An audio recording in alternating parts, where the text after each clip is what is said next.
Well, hello, everybody. This is Tim Green with Rattle Magazine. Welcome to Rattlecast number 105. Thanks so much for joining me. Always a pleasure, and I'm glad you could find us on the earlier time than normal. Today's guest is Maria Mazziotti Gillan, one of my favorite people I've ever met in the poetry world, really. She'll be joining us in just a moment, but before we begin, I should say that Rattle is a publication of the Rattle Foundation, a 501c3 nonprofit working to promote the practice of poetry. We've been in continuous publication since 1995 and are unaffiliated with any other organization. We just do this because we love poetry, and I know you love poetry too because you're spending your Sunday afternoon with us. So please do click the like button and share. Make sure you're subscribed to whatever platform you're watching this on. That really helps let the computers know that you like this and show it to other people. And that's the way the internet works these days. It's set up so that your actions send things to more people. So make sure you take some kind of action to let them know that you care.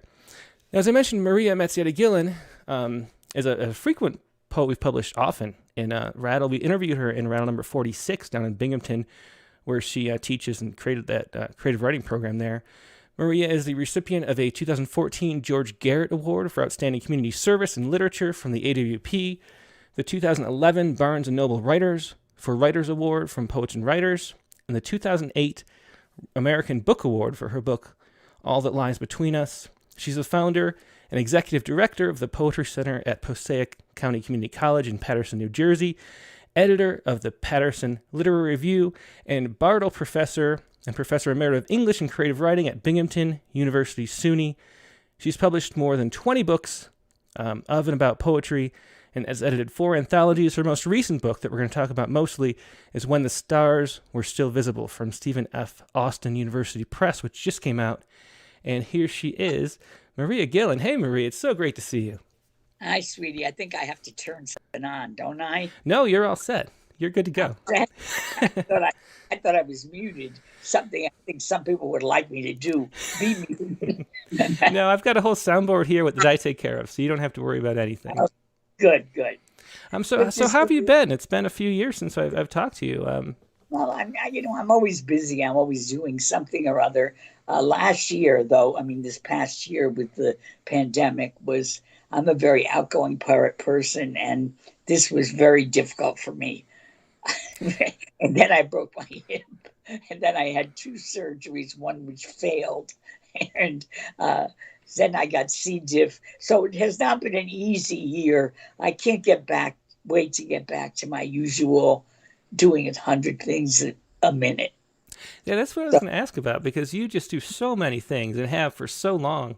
I was wondering if it was like a nice break or a difficult break, but it sounds like the pandemic you'd want to get back to it all, huh? Yeah, I want to get back to it all. And my one happiness was that in February of 2020, we had a celebration of the 40th anniversary of the establishment of the Poetry Center. And it was wonderful. It was really wonderful and exciting. And a lot of people came from several different states. And it was just great. And then we were closed. Mm-hmm. So it went from a high to a low, but that high carried me for a while. Oh, that's great. Well, hopefully we can get back to it. Yeah, I'm sure everybody's feeling the same thing. You're kind of not centered, actually. Can you shift your iPad a little bit to your... That's better. Yeah, that's perfect. Okay. Do you want to start? Do you want to read a poem? Sure. I'll start with a poem called "The Face We Presented to the World," okay. And that's the cover of my book. And wait a second, I'm going to get to the face we presented to the world. I come from a cold water flat, heated by a coal stove, where my mother cooked and baked, and near which we sat to play games like Monopoly or checkers, or to do our homework. My mother wanted us to be close, and we always were. I am from a metal espresso pot with a black handle and homemade bread and HO cream farina and milk with Bosco in it. I'm from 5 and dime store cups and dishes, plain and ugly. I'm from the back stoop where we sat with our friends on summer evenings, smoking punks and catching fireflies in mason jars with little holes punched in the lid. I'm from the place where everyone used the back door when they visited, even the milkman and the fuller brush salesman and all the aunts and uncles and cousins and honorary relatives. From a place where Italian dialect was spoken and from political arguments and laughter. I'm from an oilcloth covered table, my mother's homemade macaroni, and from everything else made from scratch. I'm from dish towels made from flour sacks, hand me down clothes, and bella figura. My mother believing that if you were leaving the house, your clothes needed to be clean and neat and starched, hair washed and combed, face shining, the face we presented to the world scrubbed clean of worry, so we would make a good impression and didn't have to be ashamed. And that That was was a big deal for my mother, La Bella Figura, which meant presenting a good face. Even if you were dying, you're supposed to do it smiling and pretending nothing is wrong. yeah. The that concept of being shy and hiding the sort of things that you really feel. It seems always so central to your poetry. And we talked a lot about these kind of topics in the interview back in issue 46, so people can read that for more information too. But do you want to just talk a little bit about that? About how, because you've been a poet your whole life. I mean, from the age of like 12 or 8 or something, you've been writing poems, and how that played. The idea of being shy, how that played into your sort of drive to write poems. It played into it because I couldn't really express myself speaking to somebody. So I was able to write things in poems that I would never have said to anyone. And I've gotten braver and braver about that, because in the beginning I was trying to hide behind the kind of poems that I had studied. And since I was an English major and taught in English, I was intrigued by the English Romantic poets and by all the poets I studied and loved, which is most of the poets who had ever written. And so I tried in the beginning to imitate them. And then I thought, wait a minute, what am I doing? Why can't I write the truth in a poem? My mother was horrified. She wanted me to make up a past that was a past for rich people and not a past that actually existed. So she didn't like it that I did this, but I felt that it was something I really had to do. And I think I've gotten much braver about what I'm really willing to put in a poem. And I feel that in a way, I wrote a book called Writing Poetry to Save Your Life. And I really feel that poetry for me saved my life. It saved the people I loved. It was a way for me to paint pictures of those people with words and to paint pictures of a time when I was growing up, which is very different from the way things are right now. It saved me because I couldn't speak. I was afraid of everything. I was afraid of people. I was afraid of teachers. I was afraid to say anything in a classroom. And so the poems freed me in a way that nothing else could. And then I've been teaching poetry writing for years. And the one thing I keep emphasizing with all my students is, if you write the truth, it really lets the past go. It lets everything you're ashamed of, everything you're afraid of, it takes away its power to harm you.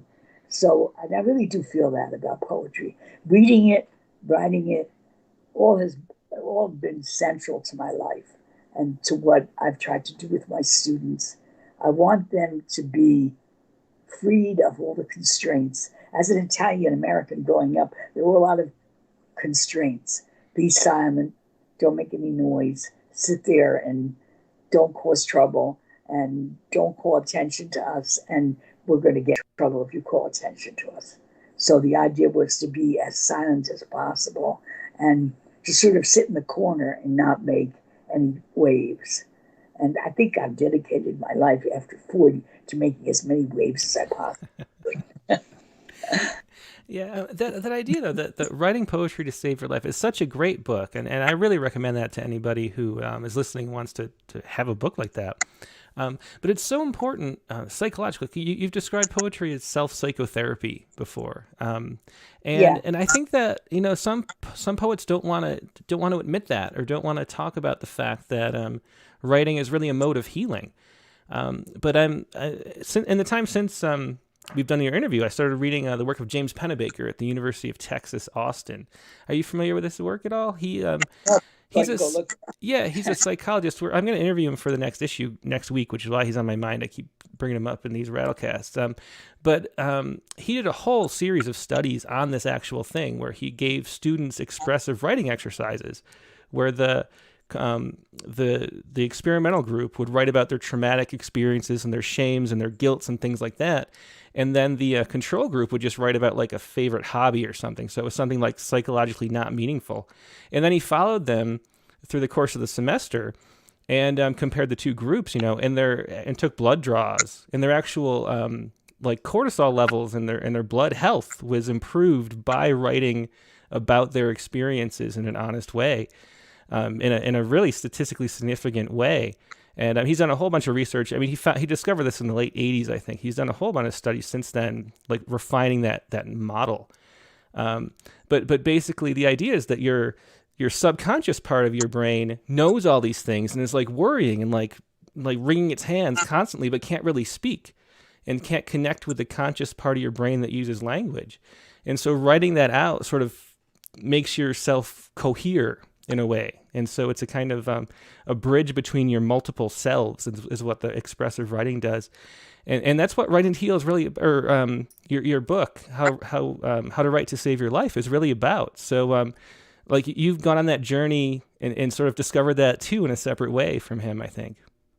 Right, but his is a more intellectual approach, and mine, I really believe in the old lady who lives in my belly, and that creature really knows more. That instinctive part of us knows more than our brains. And I think whenever I've tried to use my brain only in making decisions or in writing, the writing fails. But if I am willing to let myself go and trust my instincts and trust my belief system that comes from emotion, then it works for me. Mm-hmm. And I think it must work for other people, because I get letters from people now all around the world writing to me about my poetry. So that's very good for a little kid from the Riverside section in Paterson and from this tenement. And it feels wonderful, I must say. Yeah, that's something I was going to ask about too. If you think, because writing to save your life is an important concept and really works, I think. But what about reading? Is one of the things do you think that's what people get out of reading poetry? Is the same kind of thing without having to do it themselves, kind of? Because I'll tell you a story. One of the things my favorite poem of yours that I always just think about is that "Shame is the Dress I Wear," which we published in Rattle. I don't know, maybe 28 or so. Yeah, and because I had a very similar. Yeah, I had a very similar experience. It wasn't a dress, but when I was in 7th grade, one of the first weeks of school, we were out of laundry. I didn't think about it or something, and in 7th grade, everybody cares about fashion, and I wore sweatpants to school one day, and everybody made fun of me. And so because I'm the, yeah. And so, but my response, because this is my personality type, was like, fuck you. I'm going to wear sweatpants tomorrow too. Good. That's good. And the next day, and so I ended up wearing sweatpants every day that year, just because I was embarrassed and felt shame that I wore them that one day or something, and that was my response to it. And then toward the end of the year, there was the 7th grade dance or whatever, and people say, "Are you going to even wear sweatpants to the dance?" And I wore sweatpants to the dance, and that was in my head, it was sort of I'm not going to let anybody tell me what to feel, kind of thing. But the truth is that I was actually ashamed of not fitting in and things like that. And so when I read "Shame is the Dress I Wear," I really relate to that poem. And it was a sort of freeing thing to read a poem like that from somebody else. So So do you think that's what poetry is doing for readers? Is my I hope question. so. My poetry. I mean, there are a lot of poems that I love. Like I love Dylan Thomas and I love T.S. Eliot. There are so many poets whose work I really love, but that's not necessarily the kind of poetry that I write myself. However, when I read poems that really try to get to a deep place inside us, I am moved, and it calls up memories of my own, and it helps heal some of the shame I think we all live with. And the inability to speak is a big part for me. That being frightened in submission, being afraid to say anything, afraid to stand out, and just feeling that you were not right, that you were not acceptable. And I imagine a lot of people start feeling that when they're in seventh grade, but I think I started feeling it earlier than that, that I didn't quite fit in, that I liked books a little bit too much, that in a way I lived in a dream world, and that I was never going to be one of the popular girls. I was never going to be one of the beautiful girls. Only now do I say, fuck you. Am I allowed to say this on it? Yeah. Bleep me out. No, it's okay. I started it actually, so that's okay. Um, but I mean you're such a wonderful testament to the way that it works though, because you are so not shy and so not closed off anymore. I mean you do so many things with the Poetry Center. I mean not with the pandemic, but you're doing readings constantly. You're running the SUNY Binghamton program, which is a wonderful creative writing program. And you like seem like the most outgoing and not shy person you could meet. Well, it's all facade, I'm afraid. Actually, I'm still very shy. And get me in a room at a party and I will hide someplace. I will sit and I won't be able to get my up and go mingle. So I'm still very shy. That part of my personality hasn't changed. But if I feel strongly about somebody, you're not going to get me to shut up. I'm going to speak up. I'm going to say the unpopular thing. I'm going to say the thing that other people are afraid to say. I will say it. Mm-hmm. And nothing is going to stop me. When I decide I'm going to do something, nothing is. And when I started the Poetry Center, people said, nobody's coming to Paterson to listen to poetry. And it's going for more than 40 years now. And we've had people from all over the country and people from other countries come to the Poetry Center. So I feel very proud of that as an accomplishment, but it doesn't completely relieve me of my shyness. It overcomes me. I feel that the little girl is always hiding inside me and waiting to come out. Mm-hmm. And waiting to reveal herself to me. Your response was a much healthier response. I'm going to wear these pants, and if you don't like it, too bad. You might have felt ashamed of them, but you didn't let it stop you. Whereas I did let it stop me for a long time. And then I think one day I hit a wall and I said, I'm not ever doing this again. And I have really stuck to that pretty much in an obnoxious way, maybe, but I've stuck to it. And I'm not going to be quiet and sit in a corner anymore, except at a party. I will do that. Yeah, yeah. Well, let's hear another poem. What do you want to read next? I think I'm going to read Taking My Brother to the Barber. And I wrote down all these page numbers, so I wouldn't go crazy trying. When we were children, my mother assigned each of us to a younger child. So I was supposed to look after my younger brother when he needed a haircut. He was 7 and I was 10. I walked him up to Lorenzo's barber shop on Fifth Avenue and 17th Street. The shop was at the top of a steep hill, and we would climb, Alex and I, to the shop with the swirled barber's pole, red and white and sharply visible in my memory, although it was almost 70 years ago. At my sister's funeral, someone came up to me and said, I can still see you and Alessandro. You'd walk with him and you'd be wagging your finger and telling him what to do. And he would listen with that centered stillness he possessed and that he has even now, though he's been a doctor for more than 50 years. The barber, Lorenzo, would place a booster sheet across the arms of a large barber's chair and would pick my brother up and put him on it. He always cut his hair the same way, as if he had placed an imaginary bowl on it. Then he put powder on his face with a big brush to remove any stray hairs that had fallen. We walk out of the shop and return home, down the hill, and in the back door of the flat. My brother is my doctor now. He's 75 and not 7. Some of that little boy I dragged up 17th Street is still there, and his face still has that same calm, soothing demeanor. Now I am the one asking him what I should do, what medicine to take. Though I've seen many other specialists, he is the only doctor I really trust.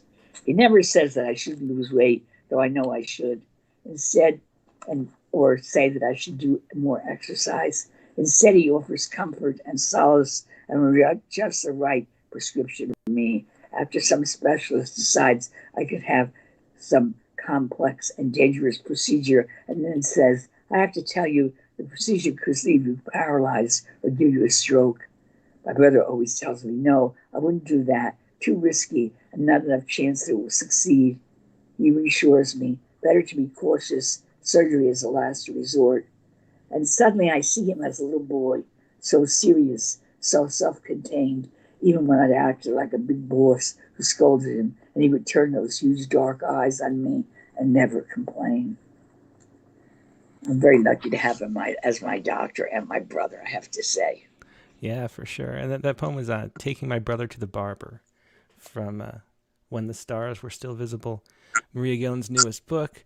The other thing I wanted to do that we talked about, just this concept of the crow in the cave. I think it's so important for anybody who's interested in writing. You already talked about the woman sort of in your belly, which is one of the great metaphors you use. But can you explain just what the crow is on your shoulder and how you avoid the crow? We've had murder of crows in our trees for the last 2 weeks, and I may shoot some crows if they don't shut up. They're having big arguments.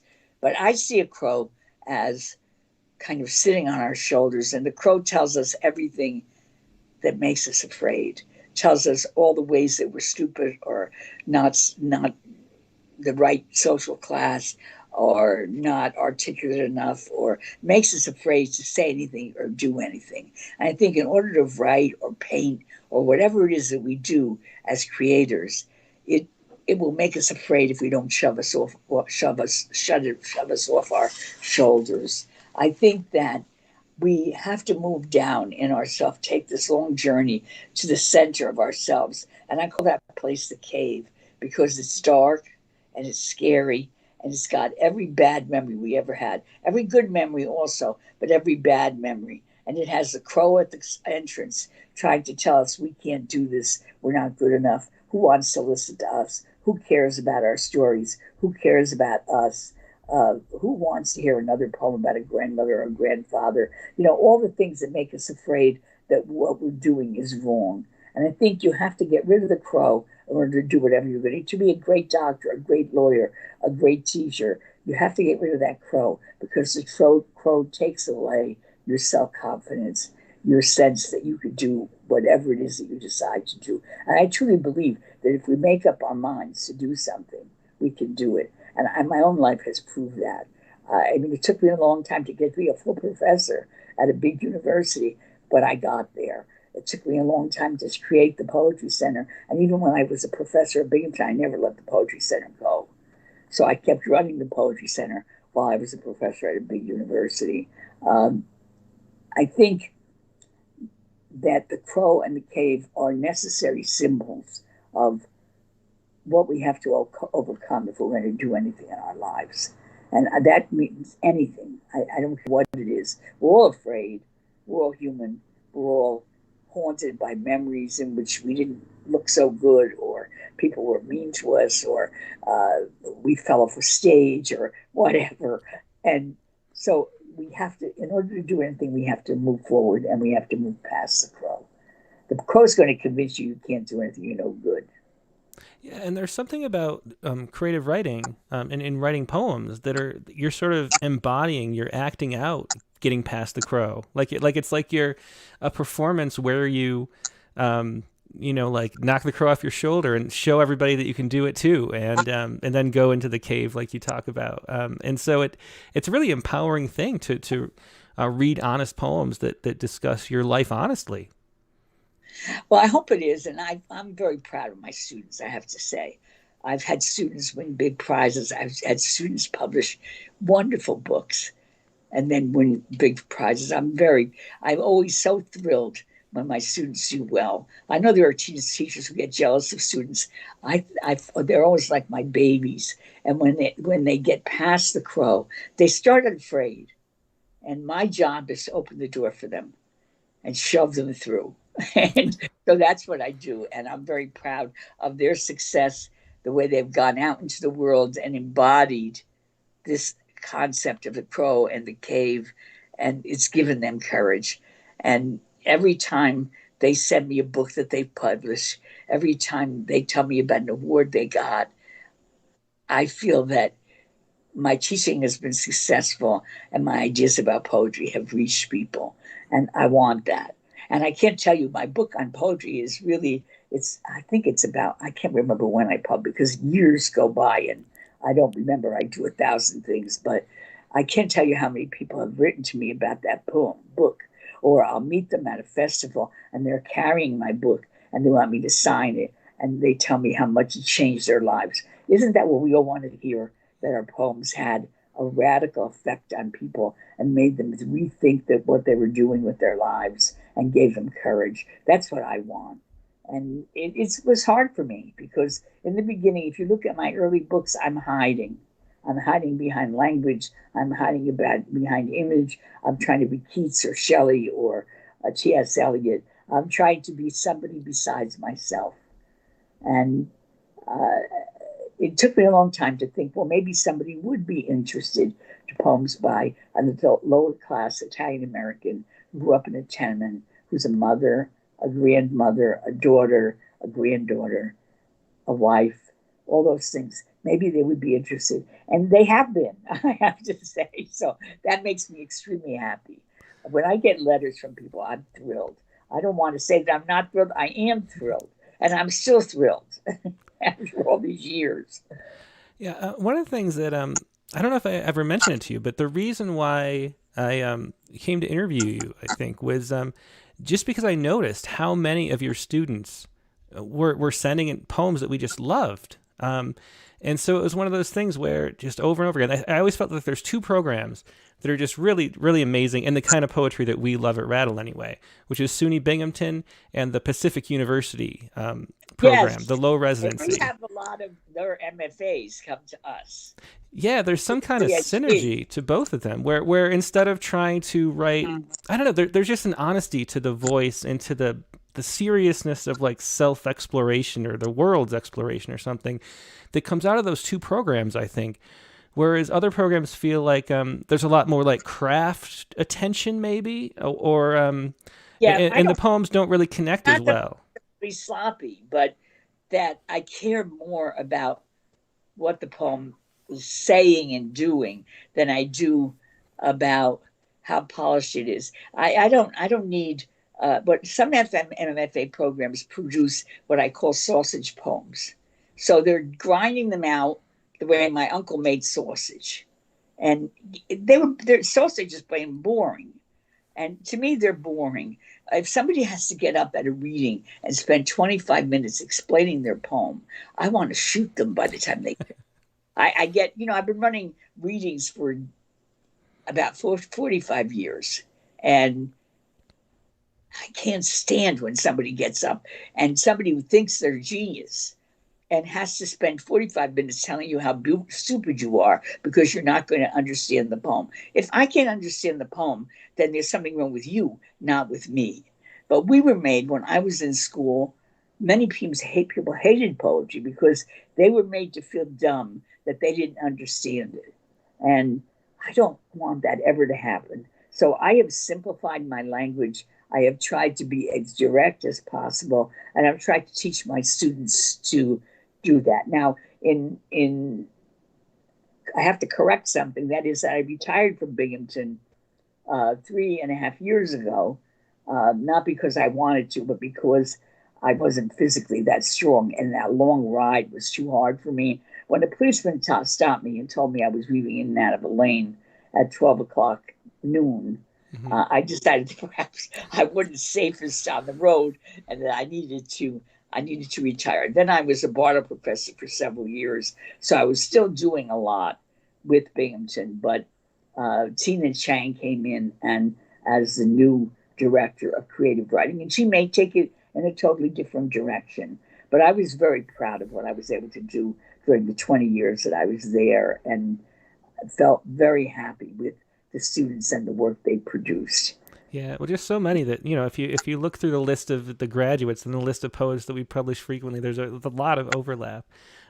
I should say, if anybody has any comments for Maria, leave them in the chat windows on either Facebook or YouTube, and I will pass them along. Richard Westheimer has an interesting comment. He says he's reminded about in our earlier discussion about Frost's statement that in writing good poetry, we get ourselves into legitimate danger so that we can be legitimately rescued.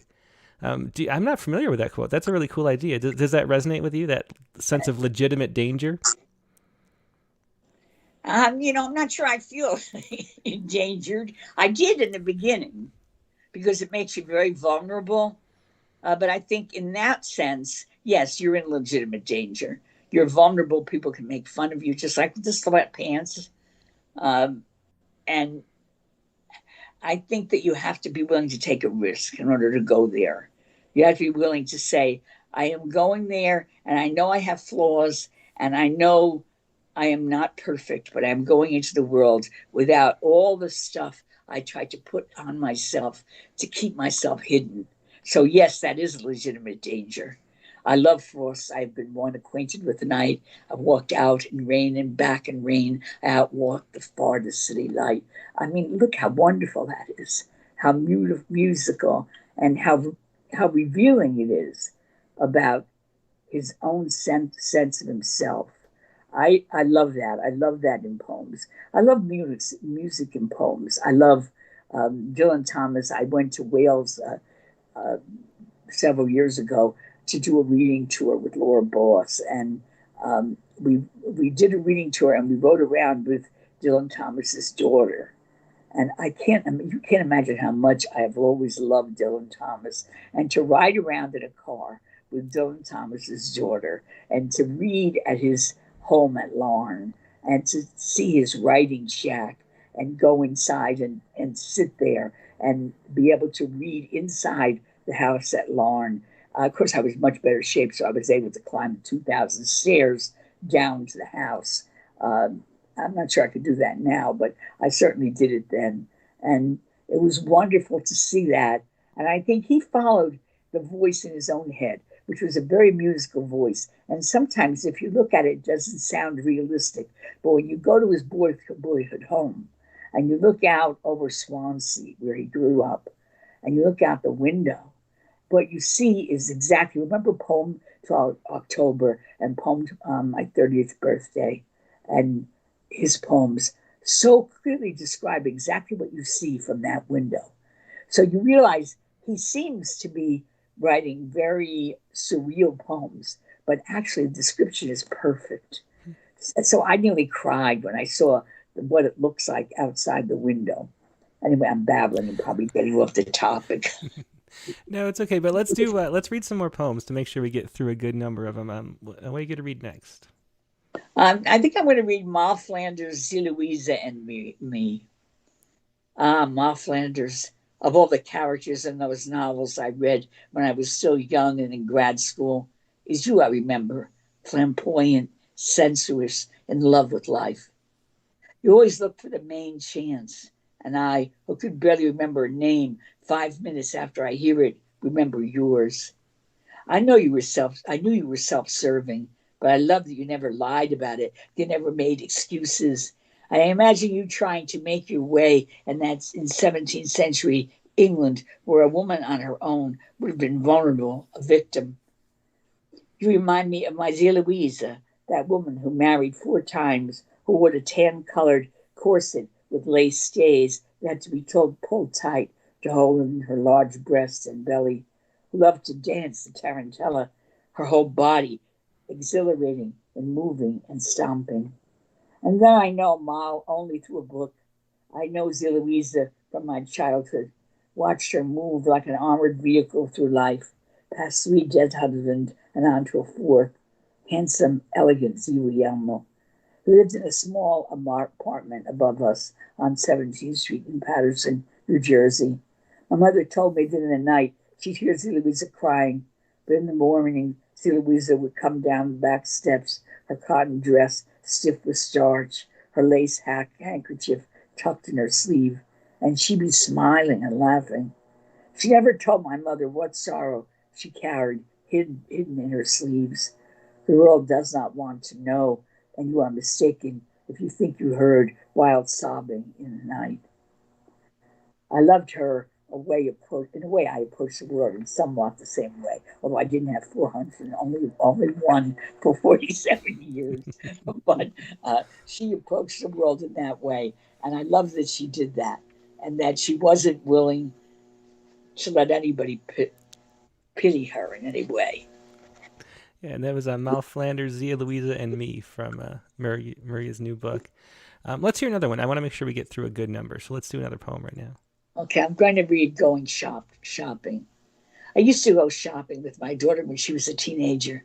I hate stores, hate shopping. Everything takes time. I get bored.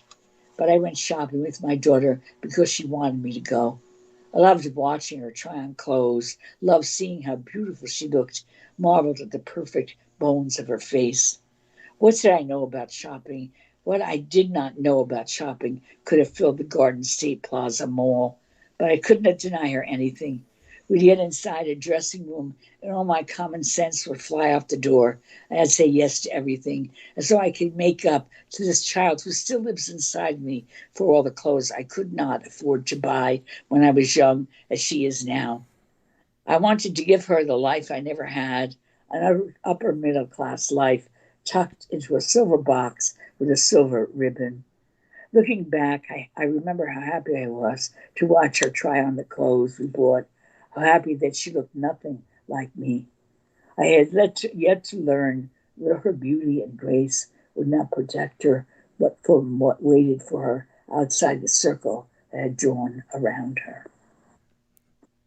Unfortunately, there's no way to protect our kids. I used to think that she was protected because she was beautiful. But I've never been beautiful, so I didn't worry about it.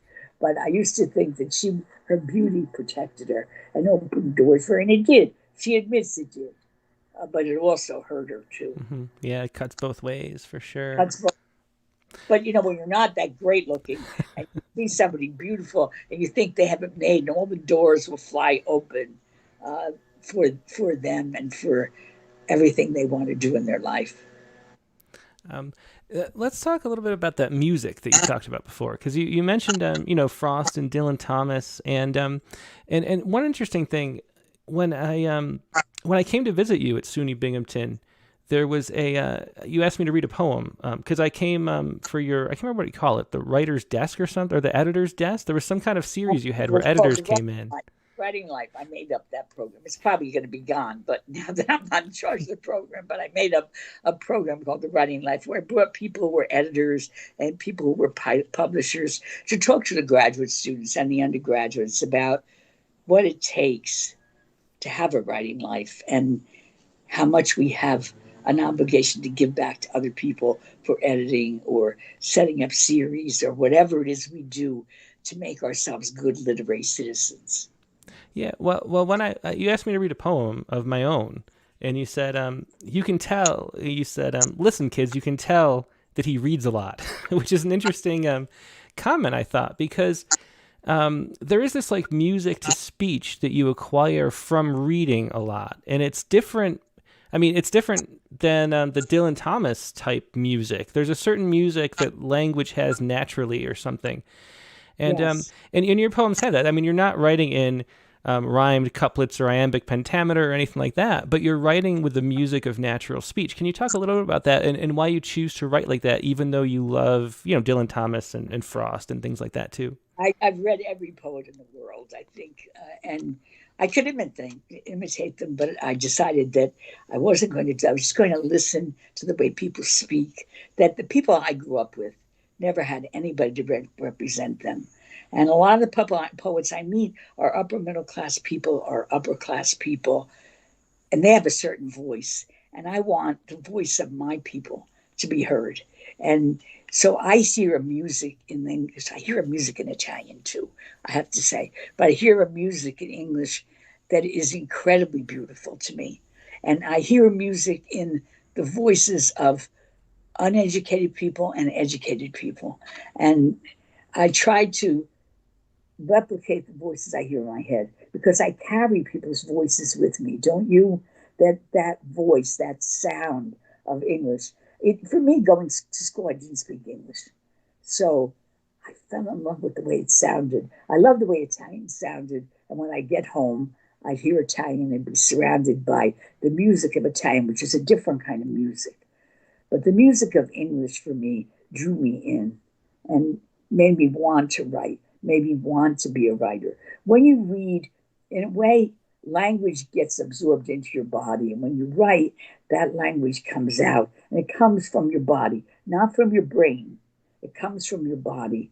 And if you're trying too hard to be esoteric or incomprehensible, that's exactly what you end up being, esoteric and incomprehensible. And I'm not interested in that.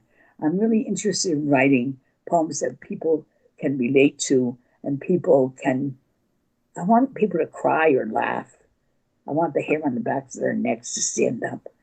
That's what I want in poetry. That's what I look for in my students' poems. I've often cried, and we used to put a box of tissues in my workshop because people would start to cry. And I think you know that you've hit the cave when you're writing, and when you yourself start crying as you're writing, or as you're trying to read a poem. That's the difficult part. Mm-hmm. Make yourself get past the terror of knowing that you're going to that deep place, and you're inviting other people in to a place where you're really vulnerable, and where shame sometimes totally overcomes you. Mm-hmm. Yeah, it's interesting because I mean, it's like we're listening to almost like the music of honesty or something. Well, like with no like affect, with no makeup, with no, there's like a rawness to the way that we create language naturally. And Right. I'm interested, I'm curious if you feel like this, having edited the Paterson Literary Review for so long. I feel like I can hear if a few lines have music within a few lines of a poem, and I'm not even sure what it is. There's just a sense of rhythm and a sense of like, I don't know. There's like an honesty to the language that you can hear. Do you feel that way when Yeah, you're looking for yeah. submissions? When I'm looking for submissions, I don't really like poems that are trying to be cute and intellectual and not get anywhere deep inside the person. I'm not interested in that kind of poem. I really want a poem that tells a story. I think of the old troubadours. What did they do? They went around telling stories. That's what people. That's what gives people a vision into their own lives, an understanding of their own lives, and that is a kind of music. If you can capture that storytelling feel, that feel of rawness and being ready to tear away all the veils. My fear is that there's a lot of poetry you can taught that is like the scrim on the back of a stage, that black, um, almost you can see through it, but all you see is shadow. Mm-hmm. And I don't want my poems to be like that. I did in the beginning. I was really afraid, so I was hiding behind all the things I had read. I think reading is extremely important for anybody who wants to write. And I'm very suspicious of students who say, oh, wait a minute. Um, what I'm doing is I'm I don't need to read because I have my own ideas. Well, good. But you still need to read because you need to fall in love with language. You need to get language into your body. It has to absorb language through what you read. And that could be novels. It could be anything. I think you have to read every day. And it could be poetry, but it doesn't have to be. It could be novels. It could be short stories. It could be ads. just how does a language sound to you in your head when you remember it? And I think it's important to try to memorize passages that you love, whether it's memorized passages. I'm not religious, but memorize passages from the Bible, from the Old Testament, which is so musical, or memorize passages from a novel that you love, or from poems that you love. And then you always have language in your pocket if you've memorized something. And when you start feeling upset about something, you can say that poem or that piece to yourself. And it's very soothing and calming and opens up doors for you as well. Let's hear another poem. I want to make sure we get through a good number. Well, what would you like to read next? I think I have no idea how much more time you had. We have about 15 minutes, maybe. So okay, so I'm going to go to Chalk Dust and Light. Okay. Which is on page 92. In the ballroom at the Marriott in Aldermeet, New York, in the middle of this conference, I remember suddenly Miss Ferraro's voice in fifth grade when she read poems and stories to us, her big eyes soft as a doe's, her generous mouth, her love of words, and how her love of those words made us love them too. Miss Ferraro, I write to you today from a distance of 64 years to thank you for all those hours of reading aloud in the dusty classrooms of PS 18, for treating me as if I were your child, for touching my arm when you passed me in the aisle, filling that classroom with chalk dust and light, the light that came from you, the husky voice I remember. Thank you for the way you changed my life, opened doors inside me I didn't know were there, for teaching me that books take me away to places I've never been, to places I never see. And because I don't know, I don't want to run out of time, I'd like to read a poem about my son. I've written a lot of poems about my son. He's a lawyer and an arch conservative, and I do love him very much. He's my son, but I often think he doesn't know anything about me, doesn't understand anything about me. And then I fell and broke my nose, and I kind of got very depressed, I must say. And I was talking to him on the phone after I'd gotten up to Binghamton, and I drove up there when I was black and blue, and my nose was swollen, and oh God, I was a complete mess. And I talked to him on the phone. I'm always optimistic, no matter how bad things are. I think there's a light at the end of the tunnel. And he was horrified that I was depressed. Anyway, my son, the lawyer, quotes Dylan Thomas to give me courage. After I lost my balance and fall, after smashing my nose against the hardwood floor, I slip in a huge puddle of blood to try to stand up, but my feet keep sliding. I've always loved mystery stories, read about people stabbed to death, but never thought about the blood, how the murderer could break his neck sliding in it. After the hospital, after the x-rays, after the EKG, the 4-hour drive to Binghamton, after I teach my class, looking battle-scarred, I think of my son used to tell me I should cut back and give up poetry, prove that he did not understand anything about me. When I talk to him on the phone, he's shocked to hear defeat in my voice. I am always optimistic about everything, even in the middle of calamity. Today, I am brought low by recognition of my own frailty. My son, the lawyer, the practical, pragmatic one, says, how many women your age have a life they love, work they love doing? Later, he sends me his quote from Dylan Thomas, do not go gentle into that good night. Old age should burn and rave at close of day. Rage against the dying of the light. I repeat the lines over and over to myself, grateful to the son I was sure didn't understand anything about me. Yeah, that's a great. I love reading that poem in the manuscript because there are other poems. I think we published a poem, right, about how he didn't understand you. About how. Yeah. Yeah, And so it seems like it's turned around through, and I wonder if it's the poetry, the poems about him that Yeah, it's made that I happen. had to ask him if you read, because my daughter says, I'm not reading any of your more of your poems because they make me cry.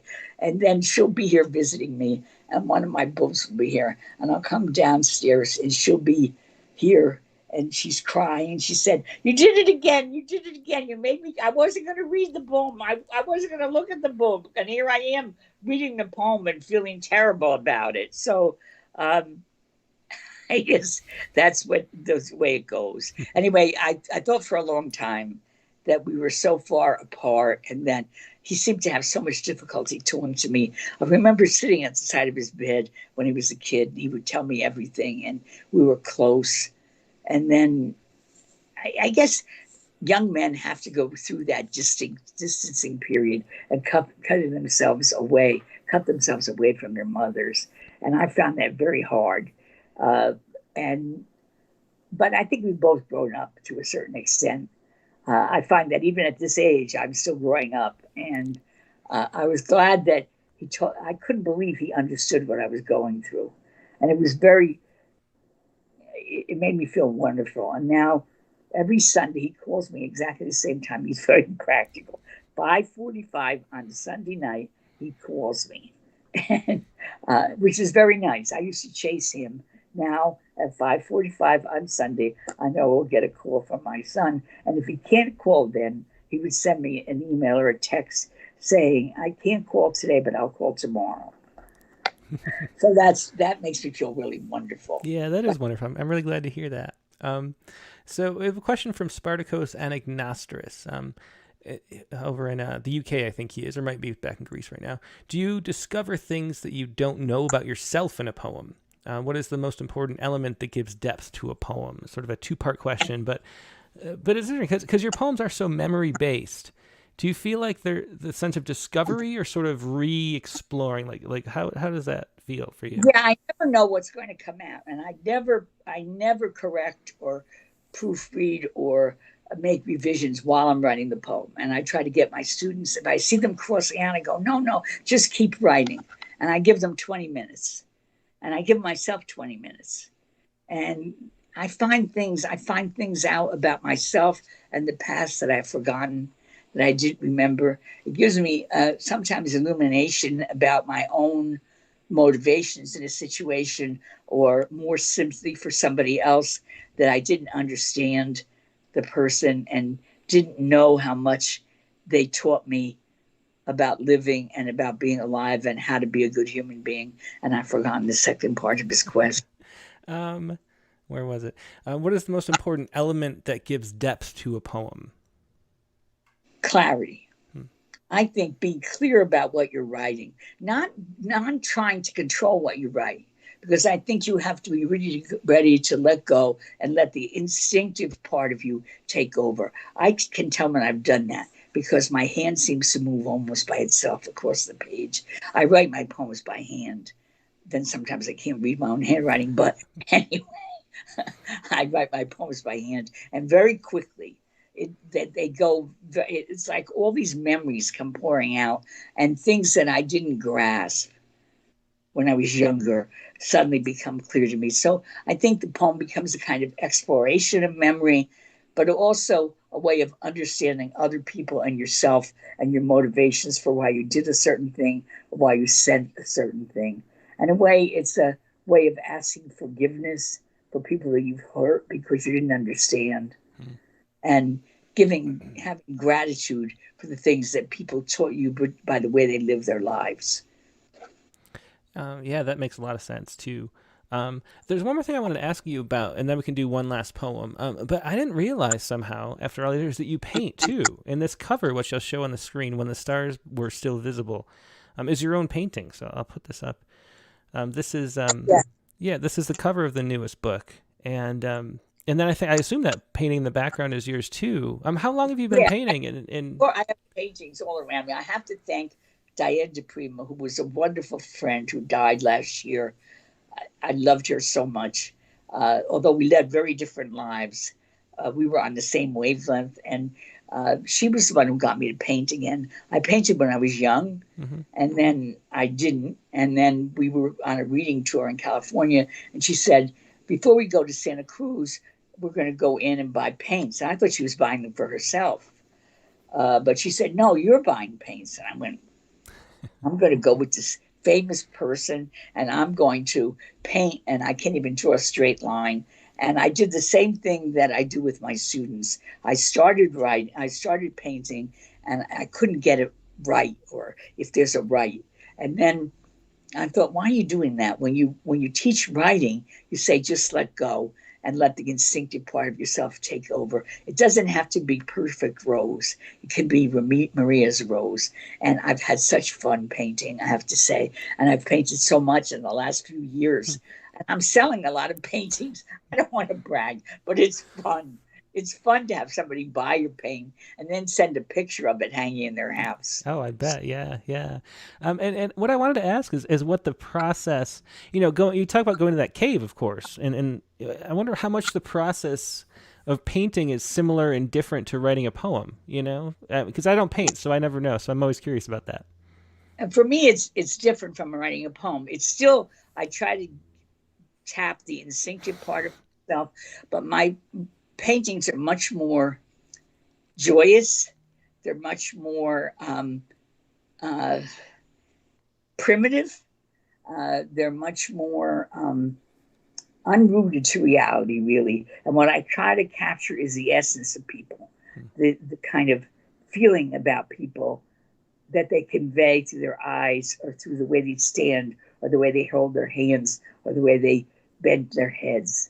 And so I've had such fun with that because it's a completely different process, and yet it shares some similarities to writing. That you have to let go. If you're going to paint, you have to let go. And if you're going to be too picky about every little detail, you're going to get something very stiff and very paint by number.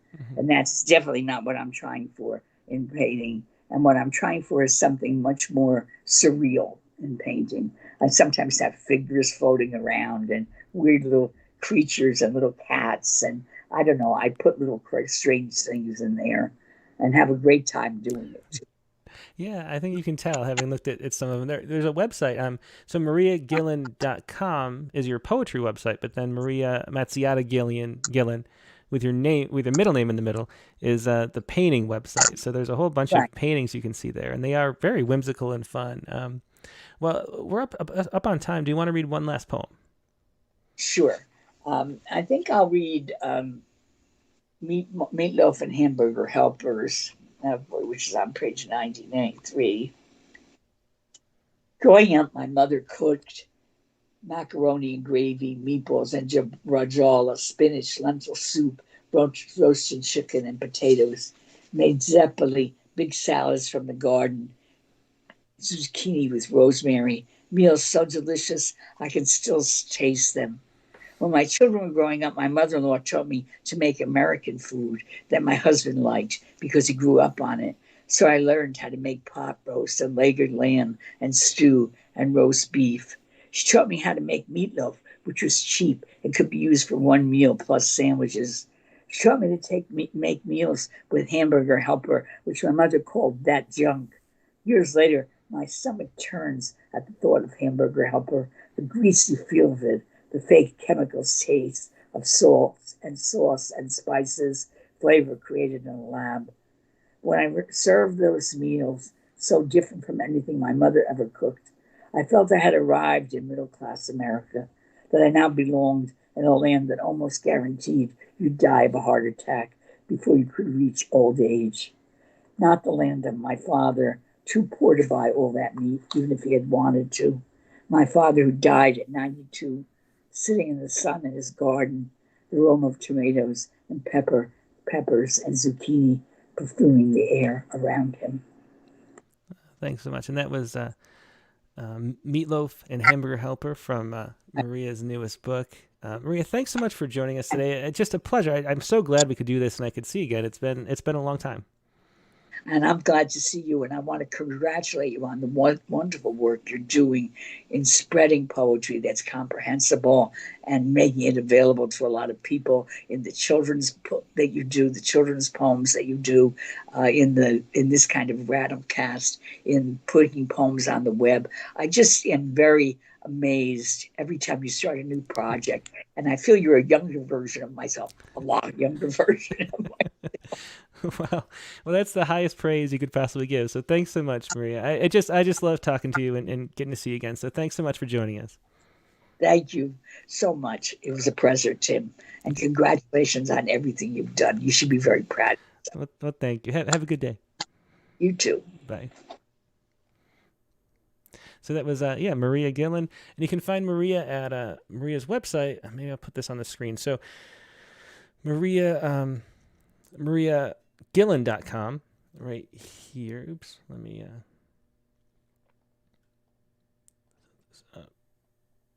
There we go. There's Maria's website. It's Maria Gillan, MariaGillan.com. And you can find a link there to her painting website. There's a painting right there. And all of her books, of which there are many. When the Stars Were Still Visible is the most recent from Stephen F. Austin University Press. But there's many anthologies, many other books, writing poetry to save your life, how to find the courage to tell your stories. That's a big book, on craft that we talked about. So many books here from Maria Gillan, so check them out. Now we're going to take a brief break, and I get connected with the Poet Respond poet for today, Rachel Mallalieu, and then we'll have open lines for your own poems. The prompt for this week was at the library. So if you have your at the library poems, if you have news poems about current events, if you have anything else you would like to share, just go ahead and do that now. I'm going to put up the information. So what you do is you email your poem to openmic@rattle.com so I can show it on the screen as you read it, and then call in over Skype or the phone, one or the other. If it's Skype, just send me a chat message to Rattle Poetry, all one word. Say, hi, I'd like to read a poem or something, and then I will call you back when it's your turn on video call. If you'd just like to do the phone instead, then just call in 818-850-7727. That's 818-850-7727. Let it ring a few times, then hang up, and I will call you back when the time is right. Don't bother leaving a message because I can't listen to it right now anyway. But I'll see that you called during the show, which will tell me that you wanted to share a poem, and that is how we keep the mailing list for these, or the sign-up sheet. So I'm going to take a quick break, get connected with Rachel, and I will see you in just a moment.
And we're back. Thanks so much for your patience. We have Rachel Mallalieu on the line, a poet we've published twice now in Poets Respond.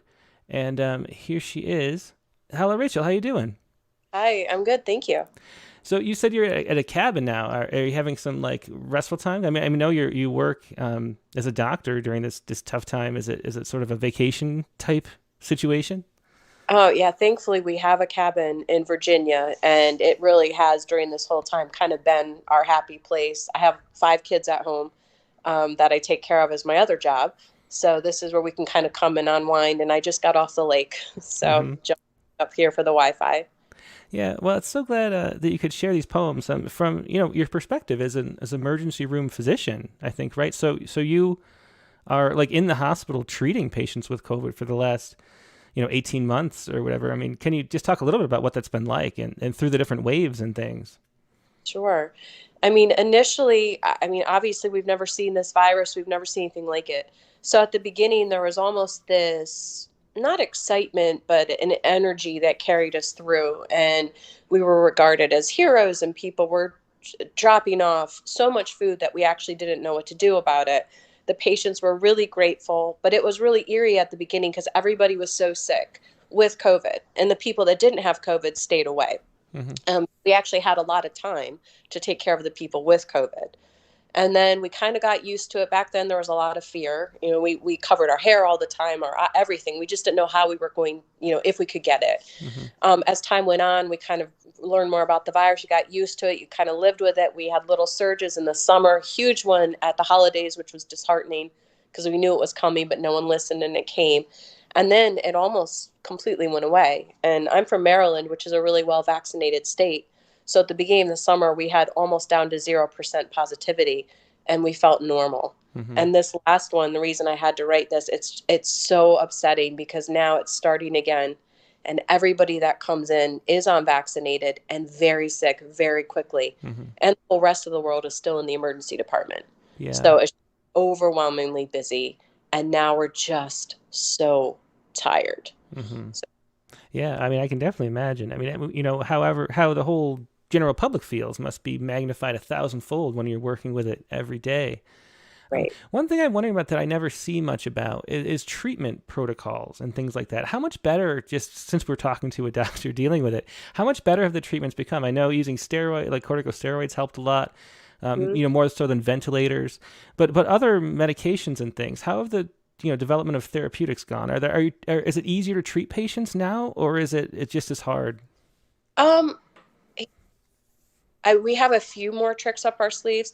I mean, at the beginning, I know ventilators, everybody got really scared of ventilators. I mean, my hospital, I'm with the University of Maryland, we intubated early and often, and people actually had good survival rates at our hospital. But at the beginning, that's about all we could do. And back then, believe it or not, we were giving hydroxychloroquine, we were giving azithromycin, all the things that they thought might help. And then we found out those didn't work. So we took more things off the table than I'd say we got on the table. But the steroids was a big one. And then now we have the antibodies, which I don't know, there's been tons of studies about, but when we give it to somebody with mild symptoms, then a lot of times we can hopefully stop them from going to the full-blown needing the ventilator, and then ultimately dying. Yeah. But COVID's so weird because I have had literally 100-year-olds survive it, walk out of the hospital, and 47-year-olds die.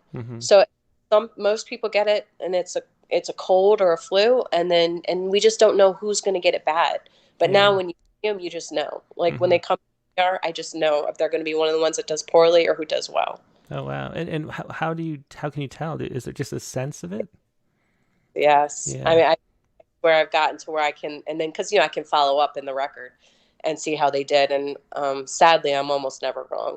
So, and it's the way their lungs look on X-ray. It's. I mean, we've all seen the with the vaccine, without the vaccine lung X-rays, but it's true. I mean, it is. Their lungs turn into cheese. It's crazy. Yeah, and we're just so glad we got the vaccine out and so many people can take it, and it's just so sad that we so many people don't. Like there's such a distrust of the institutions in this country and around the world too. I mean, there's vaccine hesitancy everywhere in the Western world where I don't know, I'm not sure exactly what the source is, but some kind of maybe the media freedom, it's a consequence of that, or maybe just the way that I don't know. There's just a distrust of institutions that leads to this. Really, so many deaths now. I mean, most of the deaths, 98% of the deaths or something from now on are going to be only because we don't trust our institutions to deliver something that works.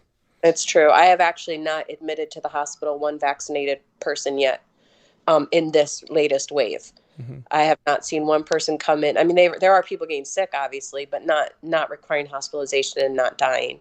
Yeah. And I don't know why it is, but it is. I actually get so angry, and I don't want to be angry, which is why I wrote this week, because I've got to put it somewhere, and otherwise I'm just going to sit, and you don't want to be angry at your patients. You don't want to be angry at your friends.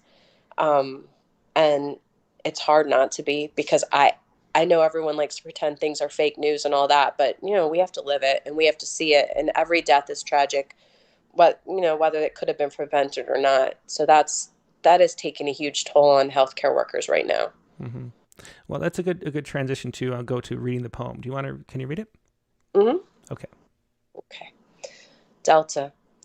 You remember what it was like in the early days, when restaurants sent food and churches dropped off care packages. Everyone said thank you and sometimes clapped. And even when the waves of patients crashed into your emergency room, you were able to breathe. Now, you're so weary that when it begins again, you can hardly muster energy to care. As your vaccine antibodies engage in combat with the squadron of medications you consume in order to control your autoimmune disease, and you hope the antibodies win, because you're placing breathing tubes into eager airways again. And when your friends don't get vaccinated, you take it personally. And you know this isn't about you, but you're spent. Nothing's left. And you don't think you can watch people die alone again while you hold their iPhones as they gasp goodbye. You stop kissing your children for a little while, and you also update your will. But on your days off, you take long hikes and walk the ridge, where butterflies flit among the milkweed blossoms. You kneel beside a monarch and pray that your vaccine holds, as you rest in the shadow of its stained glass wings. Yeah, thanks so much for sharing that, Rachel. And I want to let you get back to your R&R, which is very important too. So, but I'm really glad you could pop in and join us today in the Rattlecast and share this poem with everybody, which is already, a lot of shares and people spreading it around the internet, which we always appreciate. So thanks so much for sharing and writing this and doing all the work that you do. Thank you. And thank you so much for letting me talk a little bit about it and and putting my feelings somewhere in a good place. Yeah. Well, I'm glad you could. And have a great rest of your weekend. Thank you so much. Okay, bye. Yeah, that was Rachel Mallalieu with her poem Delta today, is today's Poets Respond poem.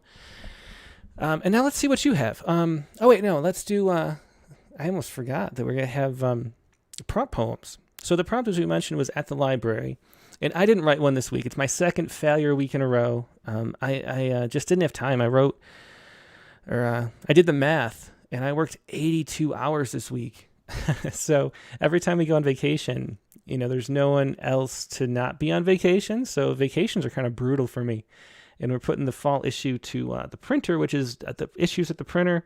I'm just doing the mailing list like right now, which, there's 9,000 people on the mailing list. I have to make sure the addresses are all good and not duplicated as much as possible and things like that, and enter in all the contest entries. Anyway, so I am just exhausted and didn't really write anything myself. But Megan did write a poem for the prompt. And this was Megan's poem. Let me go find it. The prompt again was at the library, which is the title of Megan's poem. And here we go with it now. Oops, let me drop this. At the library. The woman in the headscarf and pink fuck cancer t-shirt is slumped over a cluttered desk as sleepy morning light streams in from the high ceiling windows, her elbow resting on a pile of papers. Several bulging tote bags around her feet like small dogs. She is here to do something she doesn't want to do. Her shoulders have collapsed beneath the weight of this thing that must be done, but her mouth is set neat as clean laundry on a line. A man in a lightly soiled sweater, a size too small, walks over to her, a kind of humble buoyancy in the lightness of his sneakered stride, and he says, "Hey, Deb." Her posture stiffens, then rises like a watered flower when she sees the doughy warmth of his face, and she smiles, and he says, "Got a joke for you, Deb. What's the difference between a goat baby and a mata baby?" She frowns jovially and says, "I don't know." And he says, "Well, do you know what a mata baby is?" And still smiling, she says, "No." And he says, "Ask me." And she says, "What's a mata baby?" And before he can answer, she laughs. A sparkling silver laugh, while he grins and nods softly, and she says, "Thank you. Thank you for making me laugh today. God knows I needed it." And though I can't imagine how anyone could find that joke funny, she sounds so sincere that I'm smiling too, and as the man walks away, she sits up straight as a pin, smooths her wrinkled paperwork, takes a deep breath, and writes her name. Really great poem by Megan. She's such a good writer. At the library, and I assume that is something that really happened. Now, let's see. Oh, and I should say, while we're talking about the library, that the next issue of Rattle that we have a call for submissions for is a tribute to librarians. So if you know any librarians who are poets, or past librarians who are poets now, or I don't know, anybody who, works in the library sciences and writes poetry, please do spread the word. The deadline is October 15th, and that issue will be the spring 2022 issue. And we'll feature, we'll see how many poets we can find and great poems by them who are librarians. But let's see what you have for us. First up, I'm going to call, I'll call some veteran first, just to let you know and give you time to hear this, that if I call you, there's a delay. So please do turn off your screen, however you're watching this right now, and only talk to me through the phone or through Skype. And you have to have your poem with you. Because of this delay, it's like a 30-second delay as the video bounces around the internet. And so you can't read along on the screen. And you also will be talking to the future me and the present me at the same time, which is very confusing. So please do at least mute your stream that you're watching this, or just turn it off altogether to save bandwidth too. That's really good. So let's do T.R. Pulse, because I really like this poem that T.R. did. And we haven't had any formal poems yet today. And I think I know what T.R. is going to be reading. So let's see.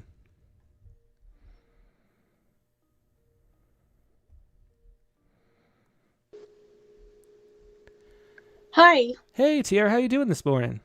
Good, how are you? I don't see myself. Yeah, there's a little camera button if you want to click it. It's the little box with a little triangle next to it. Box with a triangle. Yeah, it's like at the bottom middle of the screen. But we could just do audio if you can't find it. I'm on a new device. That's okay. Yeah, let's just do audio then. I wanted to do video though, because I wanted to show it. I wanted to read one from 6 years ago that got published, and I want to promote the journal that it's published in. Yeah, sure. Let's see. So I'm not sure how to There's tell a little phone. There's a little red picture of the phone icon, and then there's the audio, which I don't want to cross out. Oh, maybe that's it. Now can you see me? me? There you go. Yeah, there you go. Okay. I am so tech challenged. No, that's okay. I'm glad we got to work. Now tell me I was just going to try to find the email to send it to. But I don't want to send it to your regular email. I want to send it to it's openmic, openmic at rattle.com. Sorry, I'm not prepared. Oh, that's okay. If you tell me the name, I can you said it was online? No, it's not online. That's why I want to email it. Okay. You know what? How about I hang up and get you a couple callers? Yeah, call me in a couple of minutes. Okay. It'll take a minute to get that email to me. Okay. So I'll just call you back in a couple minutes. Okay. So that was T.R. Paulson, but let's do someone else first. Let's do Gordon Capoli. He's got a library poem for us.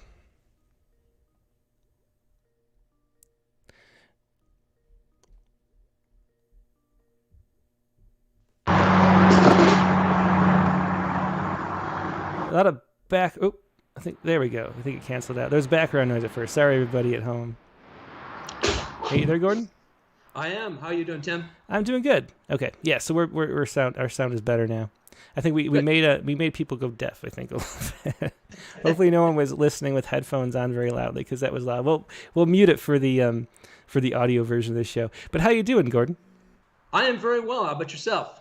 I'm doing great, except I keep getting text messages that my people aren't showing up to my softball playoff game later, so I don't know what we're going to do. Anyway. How can you play softball along with doing 82 hours a week of Rattle? I don't know. But anyway, I just hope we have enough people to play. Like, I kind of scheduled the morning Rattlecast so I could not, we have a whole playoff tournament. And we'll see. We'll see if we have enough of a team to play. But anyway. I have to give you a little bit of a background for this, because this poem, serendipitously, that I'm going to read to you, came out of a mistake I made. I wanted to participate in the prompt for this week. So earlier in the week, I looked at it, and I actually looked at the wrong one. I looked at the nonce form one.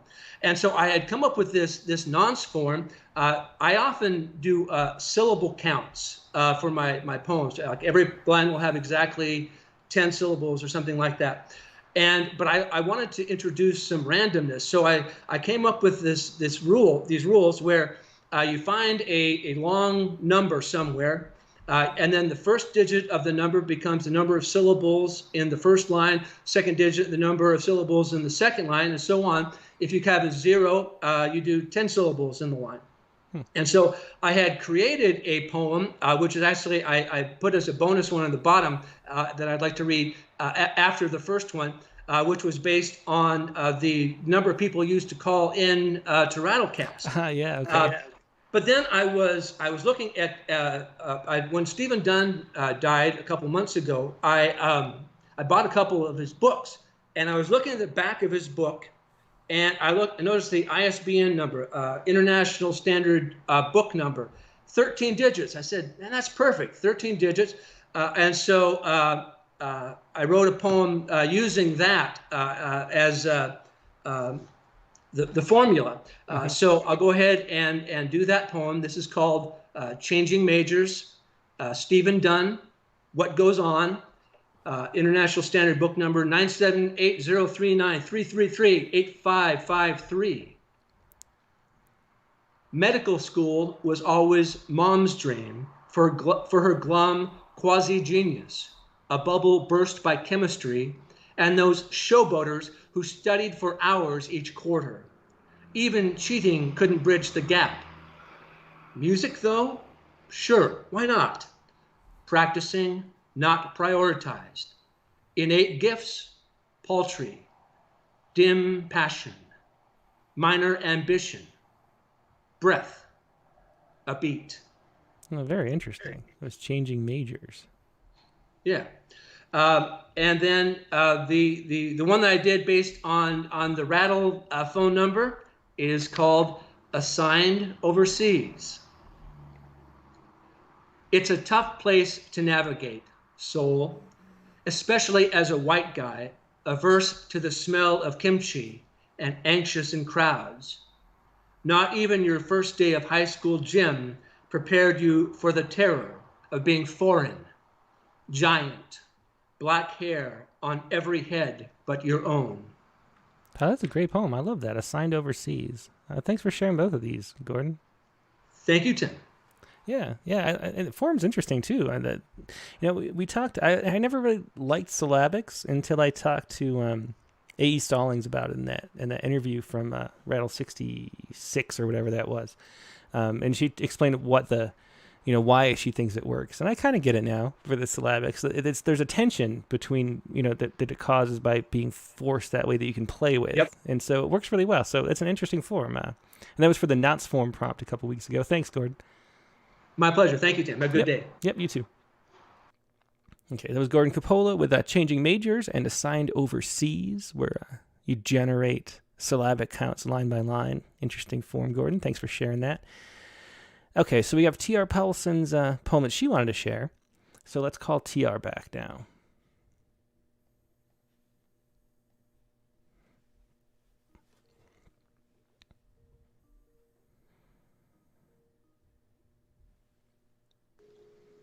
Hi. Hey, T.R., good to have you back. I have the poem now, too.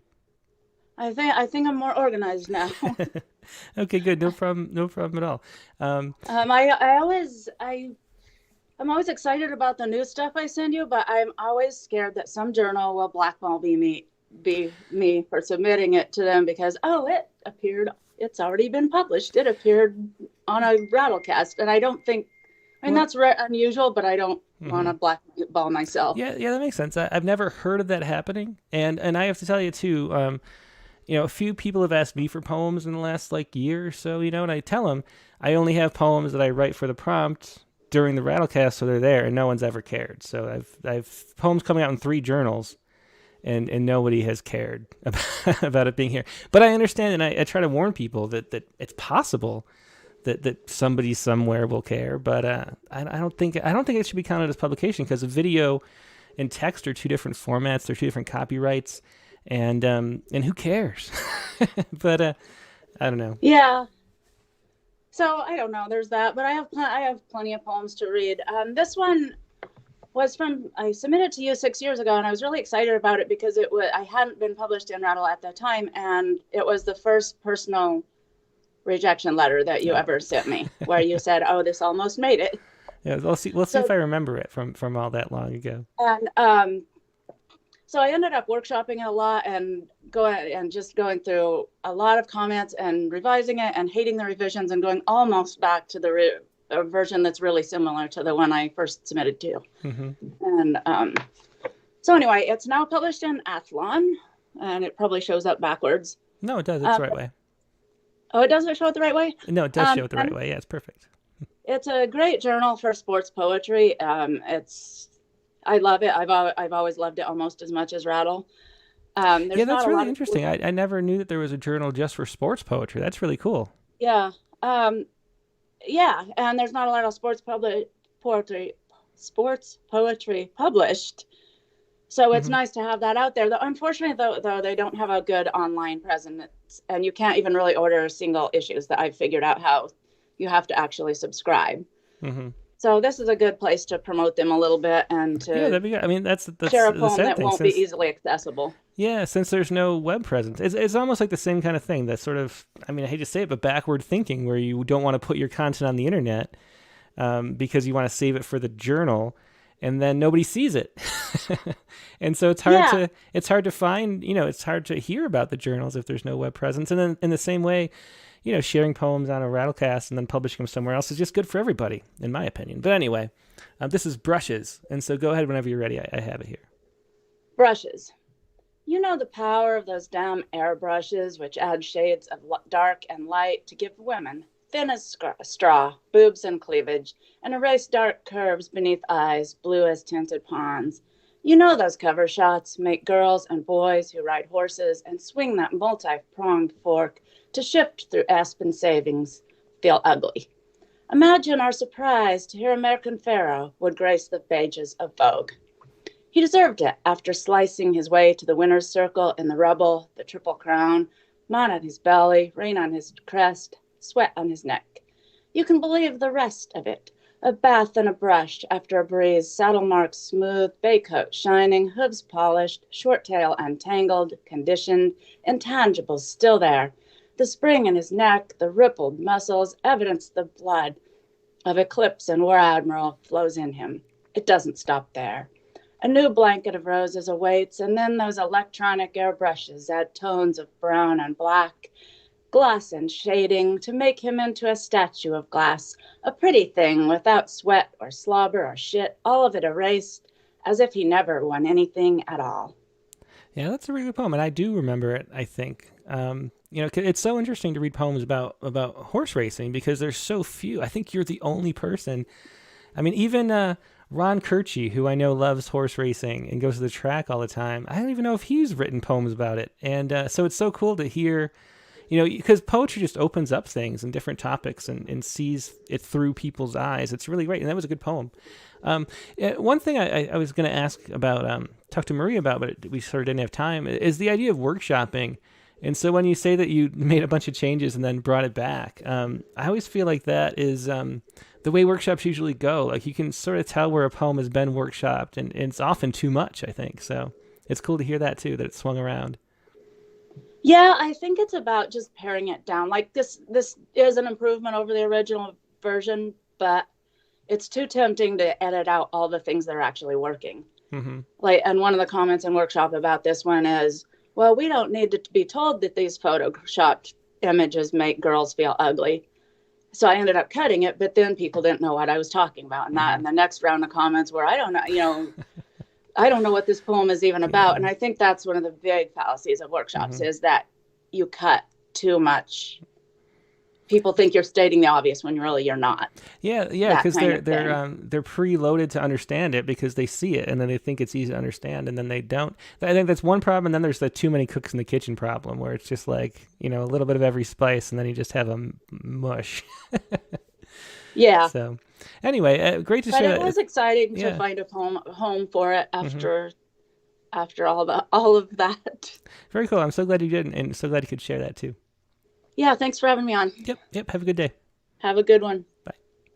It was T.R. Paulson with Brushes. And that was from Athlon. Let me see if I can find, do they have a website I can direct people to? Let's see. Let me highlight. Copy.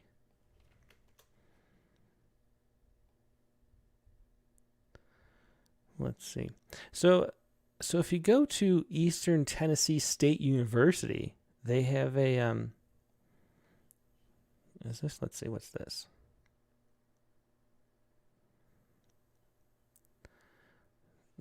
Well, anyway, so there's a website a little bit. You can find the submission guidelines and things here, and there's a picture of the journal. It sounds great. I mean, I love sports, and I didn't know there was a sports poetry magazine. That's really cool. Edited by Mark Baumgartner of the Sports Literature Association. This is all new to me. It's interesting. You never know what you find. Ron Smith is the poetry editor.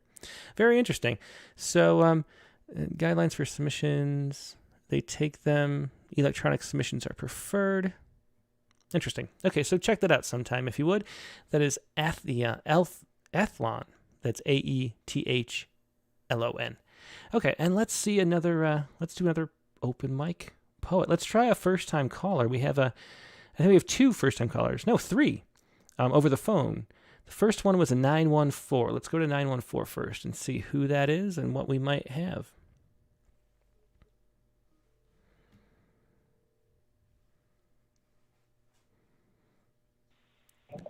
Hello. This is Tim from Rattle. You are live on the air. Make sure you turn off your stream in the background if you haven't yet. I think I heard myself for a second. Yes, I did turn it off. How are you, Tim? It's good to talk to you. Yeah, it's great to talk to you. Who am I talking to? This is Kevin Byrne. We actually had a message exchange regarding the Poets Respond. Ah, okay, very cool. Well, I'm so glad you could call in and share what you wanted to. What did you want to share? I actually forwarded along. It's a poem that I submitted for Poets Respond this week. It's called Sanctuary. Yeah, I remember now. And what was it about? Do you want to introduce it for the audience? Sure. The poem itself, it was a twofold inspiration. Given the last week of drama that was unfolding at the Olympic Games, there was a lot of coverage about Simone Biles and Naomi Osaka and all of these athletes that had sort of, for the first time in a long time with the Games, just sort of took time away from themselves to take care of their mental health and to look after themselves. And I was very fortunate a few months prior to even writing this poem and seeing what they had gone through. There was a documentary on HBO called The Weight of Gold, which was about the kind of psychological trauma and depression that Olympic athletes tend to go through when they recover from sort of the aftermath of performing at the competition of the Games. And I just remember looking at all of the insane sort of blowback and sort of the obscene comments that were flying around on social media from people that were saying, how dare Naomi Biles, how dare Naomi Osaka, how dare Simone Biles, dare to take time for themselves, and, they should be privileged. It's a privilege to compete rather than, whine in the corner. And I just thought it was ridiculous. And knowing how also the Olympic coverage is fraught with sort of theft imagery and criminal imagery about, the idea of athletes stealing the podium or gold from each other, I felt inspired to write something about the sort of dignity and the self-respect that they comported themselves with. Yeah, that's a great explanation too. And so much is going on right now, with Simone Biles and the Olympics and things. And that the concept of the twisties was so interesting, and how terrifying that would be if you lost your sense of space while you were doing a double pike with a twist or whatever it is. I mean, how dangerous that is. So I'm glad she had the courage to keep herself safe, really. Yeah, the idea also, it's a great point you bring up, the idea of self-navigating and navigation in the air, the idea of coming down wrong and not knowing how you're going to land. And God, it's so fraught with poetry in and of itself, really, when you think about it. Yeah, it really is. Well, let's hear this poem, Sanctuary. I have it ready whenever you are. Sure. Sanctuary. A thief once said, upon first opening a vault when forging through to break the seal, what one may notice, feel the most before forming a bond with what they steal is the pressure drop. Not unlike that midair plummet felt, kept to yourself below the summit, knowing how extremely Greek it was, refusing to reveal relief, peace of mind upon descent, or even show unseemly thin air grief on such a diehard peak. Mountains don't care if they're seen or see themselves as strong, as goals defined by hope, imagined as obstacle courses to conquer, know the imposition of coping, of judgment shown by an armchair few, who along your climb measured and critiqued every last position and pose they now dare construe as weak. Yet bereft and abused, you accused of theft and hoarding treasure refuse to give it back, as if old trophies on a shelf settle scores against the self for seeking shelter, for daring to resist, to untwist, to heal, to stand and speak in a bold voice and command the time. Still, thieves can't keep what you gave back, not enough to wipe your face off the spliced heart of America, where billionaire knave rockets, fast cars, and money in sealed vaults may come first, but won't replace or outlast the surge in your brass veins, ignoring its thirsty urge for that next big heist. Yeah, that's a great poem, Sanctuary. And do you want to explain a little bit about the form? Because you can hear the meter and a lot of internal or a lot of rhymes going on. What's that form? I got to be honest, Tim, I don't know. when I wrote it, I remember knowing my own studies of poetry from when I was in college, and I was fortunate enough to study under Barbara Moore Clarkson, who was a really wonderful poet. Mm-hmm. And she and I talked once about the idea of rap music and music. And it was when Maria was speaking earlier about the idea of music, it all came flooding back to me. And some of the lessons that she was imparting today reminded me of stuff that Dr. Clarkson had said to me about when you write, sometimes you get into a rhythm and you find the rhyme coming with it almost unnaturally so from your own head. And I felt inspired almost in a certain sense by rap and rap music, and the idea of the steps one takes when circling in the air before hitting the vault and then launching themselves. And I imagined as I was writing it how she had to do that over and over and over again herself. And the idea of landing in a certain way at the same time, knowing what she didn't land right and walking away from it, the blowback of that might be, well, this isn't going to go over well. Mm-hmm. Say I'm ungrateful. People are going to say I'm a coward. So much to bringing yourself up from a small place to a great place. And I felt like that was sort of the build-up in writing it, the idea of comporting to the rhythm of beat of the steps that one takes when flying towards a goal. Yeah, well, very interesting poem. Thanks so much for sharing that. It was really great and interesting the way it came to be, too. So thanks, Kevin. Thanks, Tim, for the time. I appreciate it. Yep, have a good one. That was a Sanctuary by Kevin Byrne, a first-time caller, and really cool poem. I really like that. And let's try another first-time caller. We shall go to this 563 number, another mystery caller. We'll see who it is. I always love a first-time caller. Oh, I should have put him in the address book. I will do that after. From the computer. Just a second Hey, here. Yeah, you're live on the air. Who am I How you talking doing? to? This is Mike Bales. Oh, hey, Mike. I guess this is a different number you're calling from or something than the old number. But no problem. So Should be the same. Whatever. I'm glad you called. I did the library prompt. Uh-huh. I write mostly at home. You know, I do most of my internet at home. I do errands in between work. But it's nice to break it up, to go to the library, check whatever, write whatever. I've got friends at libraries. Mm-hmm. And this is the Bettendorf Public Library with these windows high up where I can look outside and this time, like, see the haze from the fire. Yeah. And this is called Reading Beyond. Okay, go ahead. I have it whenever you're ready. New reads books on shelves near the entrance, a calling. Text and subtext, a friend in circulation, a greeting in passage. Morning turns to afternoon, conversations in the air. Messages must be open. The internets and computers reach other worlds. Novels, nonfiction, poetry collections, authors give from their hearts. A glimpse at magazines and shelves speak to the moment, but themes change month to month. A glance out the window shows a haze. Fires out west, flames devour trees and landscapes. Embers smolder, passions linger. Romance novel and shelves yearn to be read. Road maps and telephone directories. Journeys figuratively taken. A full fireplace in the reading lounge to ease the moment. A collection of dreams my realities. Excellent. Thanks so much for sharing that. Reading Beyond. And are you back, and can you go to libraries and things now? Is it sort of back to normal where you are, given the virus?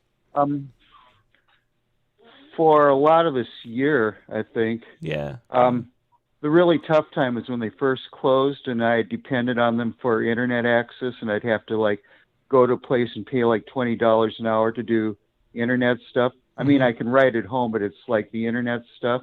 Yeah. So I just go to libraries to kind of break up the day, you know, like stop somewhere for an iced tea, go to a library, see who I know, do whatever, see all the people around. And yeah, that's the thing about the libraries. It's sort of the last public space for that kind of thing. Like there's so few places you can go to do that, you know? So it's really an invaluable resource beyond just books. I'd say it's about the main thing, creating community. Yeah, exactly. Like when the Bednar Public Library creates discussion groups where people meet to read maybe like certain kinds of short stories or different kinds of discussion groups, readings for kids. There's a friend in the reference room at the Davenport Public Library. They carry one of my books, who's like a friend, and she wants me to go to something on the 19th about the 175th anniversary of Iowa. So I think libraries are the big community creator now. Yeah, they really are. Well, thanks for sharing this poem and capturing some of that, Mike. Okay, thanks. Yep, have a good one. It was Mike Bales with Reading Beyond. And let me add, before I forget, let me add Kevin to our, not call him. I want to add him to our address book. This way. Add contact.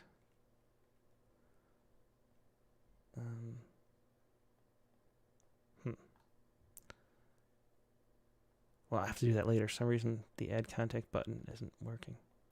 Anyway. Let us do another first-time caller, and we will go to the other phone number we had that I haven't seen yet. This is a 352 number, so we'll see.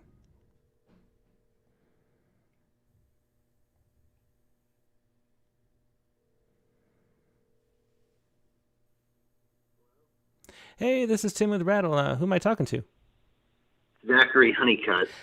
Thanks so much for calling, Zach. How you doing today? Good. How you doing, man? I'm doing great. What poem did you want to share with us? Did I see it here? Yeah, I see it here. Library poem. Yeah, I left a few poems there. Yeah, I'd like to share this time. Yeah, sure. So what do you want to do? Okay, so I'm going to start with the first one. This is actually a pantoum, and I've never written a pantoum before. I always wanted to try one. I like to write sonnets and villanelles. And so I wrote this pantoum. It's actually a memory within a memory, kind of like Inception. Interesting. And it's a memory about the library. So I thought that, a pantoum form would work well with that. Yeah, I can see how it would. Go ahead whenever you're ready. A memory of a bookstore within the library. Okay. A memory of a bookstore within the library.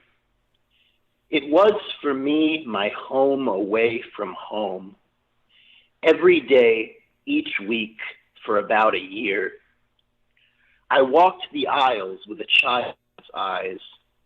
The smell of new paper is unlike anything else.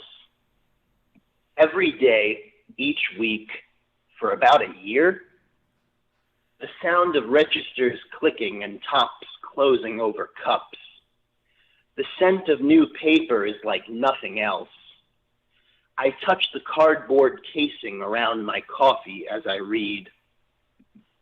The noise of the clerks behind the registers sealing tops on coffee cups. I sipped my coffee nice and slow, touching the cardboard around the cup as I lost awareness of everything. I was still a child then. I had to sip my coffee slow. The college library reminds me of my hometown bookstore. I was a child not that long ago. I spent more time looking up the names of publishers on the back covers instead of the authors. The library will have to do as my home away from home. The smell of books here is old, not new. Scanning pages for names of publishers instead of authors, I hustle to meet the deadline for my research essay. I still take the time to smell the age of books, and I've had my coffee standing behind the counter, and I rush to make the deadline of my research essay, and I have no time to think about my home away from home. A great pantoum. I really enjoyed that one. A memory of a bookstore within the library. Why don't you do one of the other two, Zach? Okay. All right, well, I'm going to skip this one. This is just a poem that spells library. Uh-huh. And maybe I'll read it another time, but I'm going to go to the last one. So the last one is called The Fruit of What We've Done. Uh-huh. And it's kind of about sin and like generational curses and stuff, but there's a line in here that references books. So I just figured I'd use the prompt as an excuse to read it. Okay, that sounds good. Go ahead. The fruit of what we've done. The fruit of what we've done. As we place our feet inside the footprints of each parent, when we see they fit, we look at them to lay the blame. But don't be so hard on them when the truth has been apparent. Ever since the garden, human beings have been the same. They've passed the same demons, wearing different faces. They've trespassed different boundaries that took them to the same dark places. And when their children follow behind their teachings, falling in their tracks, will they blame their parents when they scar and break their backs? You would think it would be easier, that they would see ahead. But what I've found all around is that the living play dead. Unchanging, unthinking, yielding forever to the sameness of ourselves. Like books where no one looks, for knowledge collecting dust upon shelves. You would think it would be easier to walk a different way, since the trail we've worn out in the sand is still the same. But ever since the garden, our good intentions sway, as our grandchildren look for an older face to shoulder and to place the blame. Oh, that was a very interesting poem. The fruit of what we've done. Yeah, like great rhymes and great, I don't know, I'm really feeling that lately. the unchangeability of people's opinions and things like that. Thanks for sharing that, Zach. Yeah, no problem. Yeah, have a good one. You too. Yeah, so that was Zachary Honeycutt with two poems, the memory of a bookstore within the library and the fruit of what we've done. So let's see.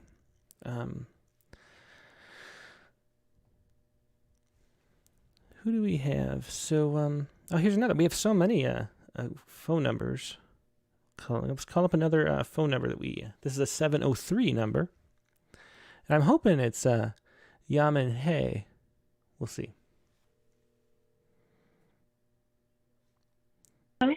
Hey, this is Tim with Rattle. You're live on the air. I think I hear myself in the background, though, so hit mute, and then I'll bring in your... Yeah. Okay. Calling back. Yeah, thanks. So who am I talking to? 岳敏和. Yeah, well, I'm so glad you could do, because you sent this poem in, and I really enjoyed it as a submission. It's a translation it's a translation Poets Respond poem, right. Which I believe this is the first time we've ever gotten one because I know there's you not didn't enough have time. It. That's why I just sent it for try. Yeah, it's so great, and so I was kind of hoping that you could call in and share this, so you could read it in Chinese and in the translation. Sure. Yeah. Do you want to talk about first of all what poem this is and why you translated it and what it's about? Okay, sure. Are we already on the YouTube? Yeah. Mm-hmm. Oh, okay. I have been doing translations of Chinese contemporary poet Zhang Zhihao for a long time, and my most recent project is his most recent book, which is called 万古骚, that means ankle wear. And then so I've been following his post online, and this is one of the poems he posted recently and to share with his audience there. he's famous for writing poetry that looks very simple, very amiable, but at the same time very profound and very creative, very innovative. This poem is short, so we may not see all those techniques that he play with, but some of them are he doesn't do standard division, and he writes. Chinese language has this image like Ezra Pound talk about, so he tried to keep that as much as possible. And he also, somewhat like Emily Dickinson, doesn't use punctuation mark. And this poem has the punctuation mark because there's a direct quotation. Otherwise, there's two direct quotations. The second is the imitation of the sound. And otherwise, it's always use the daily language that people can relate to, but he can always put a spin on things that look very simple, but to make them very meaningful, relatable. So when he posted probably half a dozen poems, but this one stands out the most because when I look at it, and it reminds me of the news that's about China, where this is a poet in Wuhan, so he's based in Wuhan, which is where the virus started from. And he's a poet who has written 10 collections of poetry and has won almost all the major poetry awards in China. And some of them, such as the Lu Xun Literary Prize for Poetry. That's like the Pulitzer Prize in the United States. So it's a poet of high caliber there. So when I saw this poem, and it kind of reminded me of the news that I saw on the internet about how people in Wuhan and also in Zhengzhou, which just had the unprecedented flood. And so how people are responding to it. But at the same time, I read news about it in the United States, particularly in Florida, how people are, because of disbelief in institutions and also, the resistance to take the shots.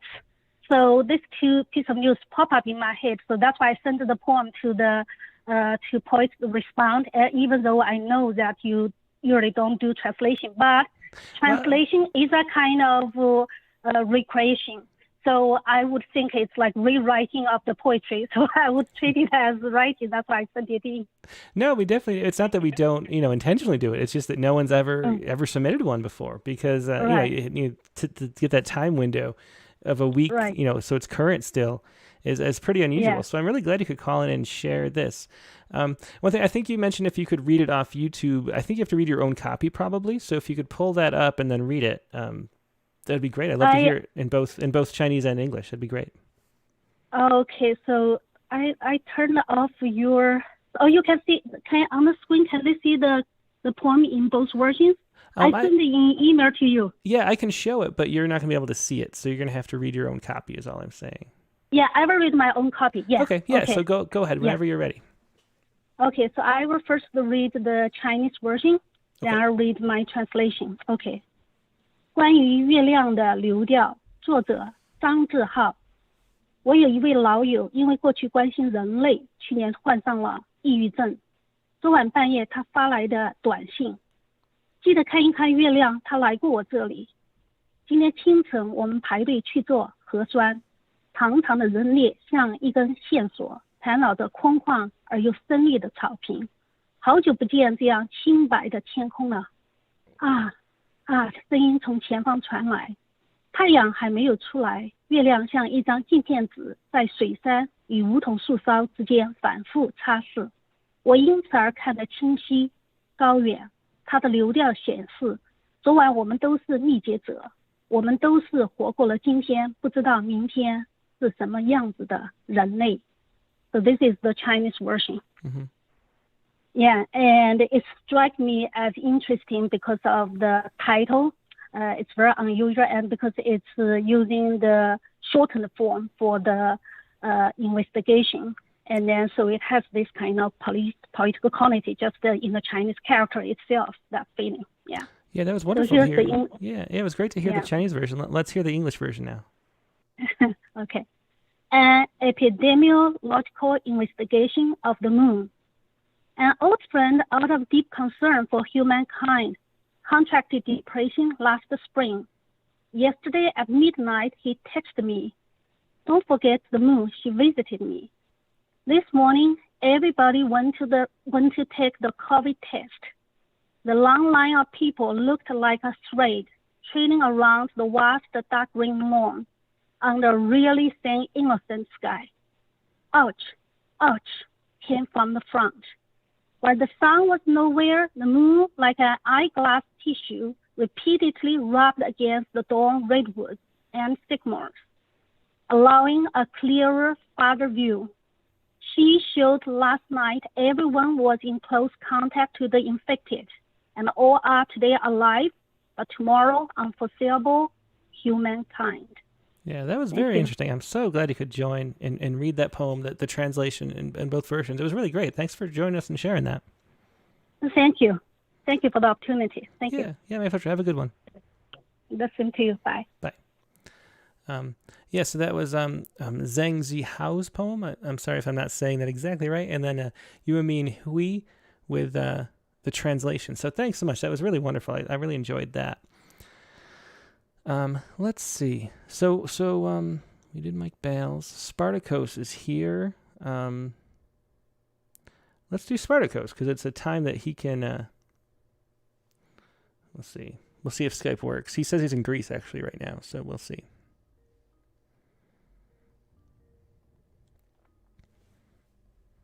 Hiya. Hey, Spartacus, how you doing? It's great to see you. It's I'm been a doing while. well. I'm in Athens, in Greece. Yeah, it's great to see you there. Me too. Well, and it's nice to do it at the early time so we could get you in, especially so it's not so late where you are. Yeah, it's really cool. It's 9 o'clock in the evening here. Yeah, that's perfect. So what did you want to share with us today? I've got a poem about the wildfires in ancient Olympia and about two teenagers that they planted a tree on a burnt hill. Okay, yeah. Well, go ahead whenever you are ready. I have it. Yeah. In ancient Olympia, my words were not destined for books at the Library of Alexandria. My words used to be beautiful flowers and trees watching the Olympic Games in ancient Olympia. The earth was poetry and the rivers its followers. I used to water my verses with a long hose until I could see my angry dreams growing up. I used to swim facing the drops of the rain with closed eyes. Now that I open them, the waves of the sea create wavy sculptures made of ashes, and the rivers preserve their water while greeting the sea engulfed in smoke. An abandoned cat chases doves near the sea while trying to escape from a fire that chases it. And the earth orbits a smoke-streaky sun in the sky. Now I am both the fire and the firefighter. I hide my temporary future deep in my heart, and I give it as a gift to the teenagers to plant it in a necropolis of trees. Oh, that was a wonderful poem. Thanks so much for sharing that, Spartacus. In ancient Olympia, and so many great lines in there. And glad to have you on again and sharing a poem. Thanks so much. Yeah. Have a nice day. Yeah, have a good night. Bye. Bye-bye. And that was a Spartacus Anagnosterus with In Ancient Olympia. So that's one of the nice things about doing the early show. Let's see. So I want to make sure we get to all the new callers. So I'm going to double check. And then we also have, we have Richard Westheimer with a PR poem and Nivedita Karthik. I think are the last two. So just let me remind you too, before we get to them, that if you would like to share poems, the number is right there on the screen, 818-850-7727, or send me a chat message to Rattle Poetry, all one word. But let's call up Nivedita right now, and then we'll call up Richard Westheimer after that.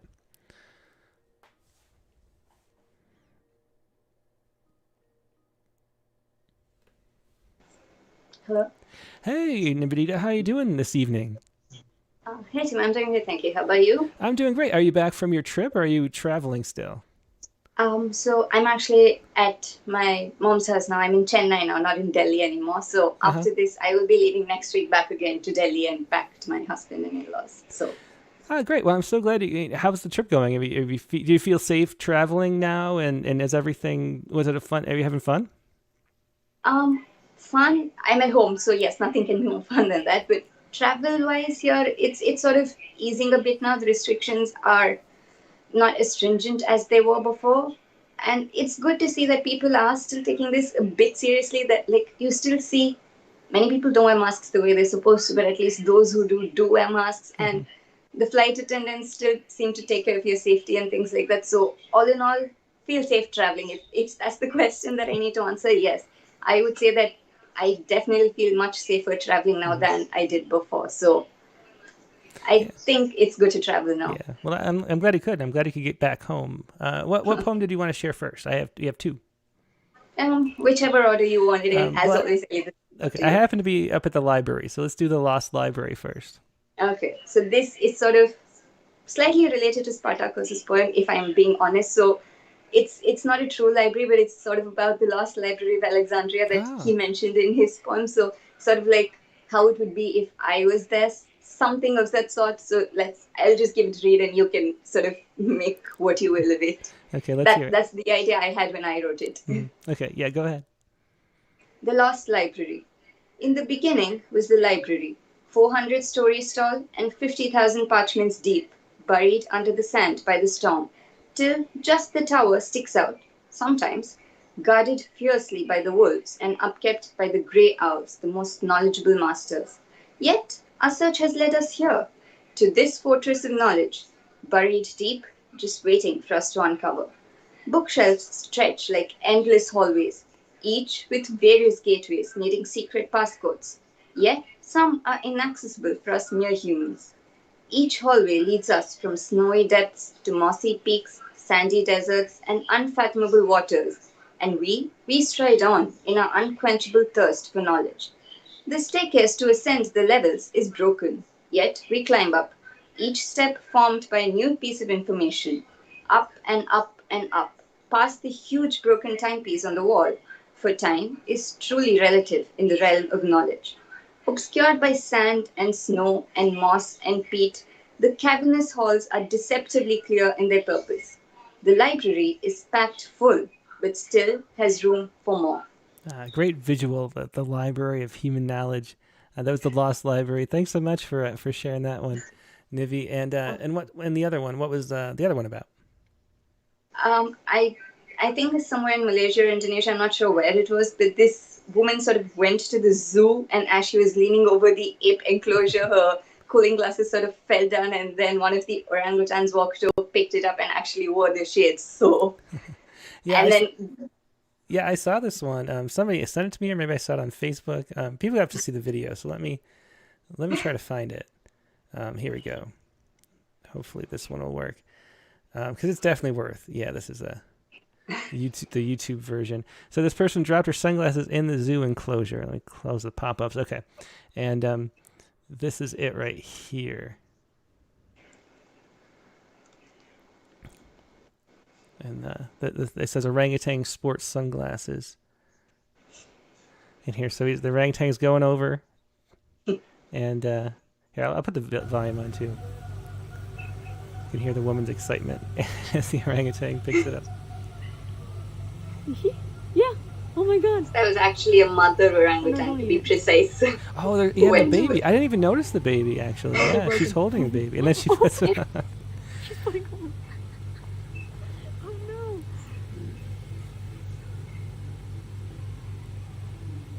Oh my God. She's wearing them. I was just joking about that. Don't eat it. Don't eat it. Yeah, I think we'll end it there to not show the whole video, but you can watch the rest. At the end, the woman does manage to get her shades back because the zookeeper sort of rushed in and sort of, the whole story of monkey see, monkey do. So I think they sort of tossed stuff and the monkey's like, okay, I don't want it anymore, and sort of tossed the shades back out. That's how the story ends. I don't know if the glasses were still intact. I don't think they were, given how strong orangutans are, but it's a good story. It really is, yeah. And I don't know, just I mean, I was thinking the orangutans, like they see humans or fellow hominids wearing these things every day at the zoo. So they, I mean, I mean, this is the one chance they get to actually figure out what all the fuss is about. Yeah, but they knew that, you know, the orangutan so clearly she knew what to do with them. You know, she picks them up and right to her face. I think in fact, there was a sort of related story to this about some penguins in Thai zoo. So because of the COVID, they haven't been allowing people inside the zoo. And yet the penguins still are let out of the enclosure for their daily swim and everything. And you can see like there's about, I don't know, 20, 30 penguins. They're walking in a line. And as they're walking, you can see they're like, hey, when I walk here, there's usually humans cheering me along. Like where's everybody? Like you can see it in their expressions. They're literally like, the people who stand here and go clapping and crazy are missing. What's up with that? It's like you can see it in their eyes that they're like, something's not right here. So look how much we've actually influenced animals, for want of a better word. Yeah, it's true. Well, let's hear this Going Ape Over Fashion. Go ahead with that one whenever you're ready. Going ape over fashion. It was a hot day and the temperature slowly rose. So she put on her shades and walked out the door. Arriving at the zoo, she stepped out, ready to spy some tigers and does, chic and uber cool despite the mercury that continued to soar. She walked past the jaguars and the lions dozing in the shade and leaned over the orangutan enclosure where the animals played. Oh snap, her shades took a tumble right into the rocky jumble. Onward lumbered a fashion-forward ape, dressed in a grass and leaf green cape. She felt the shades perfectly completed her look and so picked them up from where they lay beside the brook. Firmly she placed them on her face and walked back to her throne with poise and grace. Yeah, thanks. That's a great poem, Going Ape Over Fashion. Thanks for sharing those both, Nividi. It's great to see you. I'm glad you could have some time at home, too. Thank you, Tim. It's lovely talking to you, as always. Yep, have a good rest of your night. Thank you. Have a great evening. Yep, bye.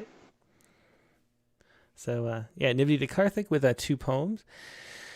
And let's see, do we have anybody else? So, interesting. So, we'll get to Richard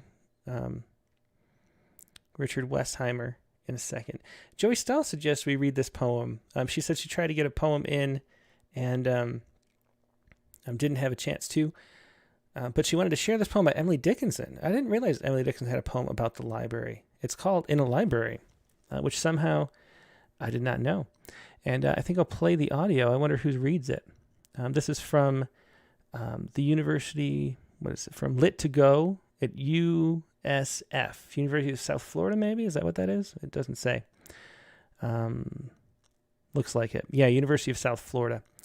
And here, let me just play this. We'll see. This is here we go. This is Emily Dickinson with here you can see the poems of Emily Dickinson Series 1, Poem 10, In a Library. The Poetry of Emily Dickinson, Part 1, Life, Poem 10, In a Library. A precious mouldering pleasure 'tis to meet an antique book in just the dress his century wore, a privilege, I think, his venerable hand to take, and warming in our own, a passage back or two to make, 2 times when he was young, his quaint opinions to inspect, his knowledge to unfold, on what concerns our mutual mind, the literature of old. What interested scholars most, what competitions ran, when Plato was a certainty, and Sophocles a man, when Sappho was a living girl, and Beatrice wore the gown that Dante deified. Facts centuries before he traverses familiar, as one should come to town and tell you all your dreams were true. He lived where dreams were sown. His presence is enchantment. You beg him not to go. Old volumes shake their vellum heads and tantalize just so.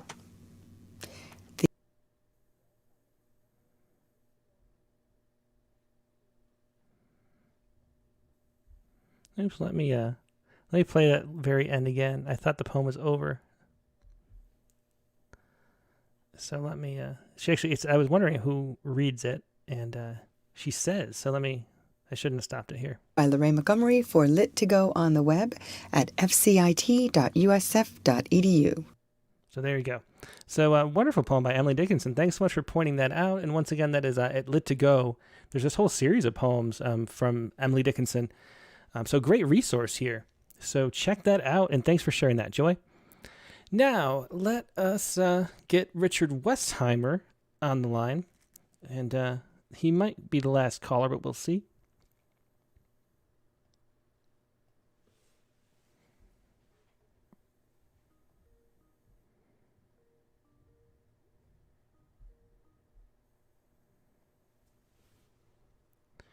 Hey, Richard, how you doing?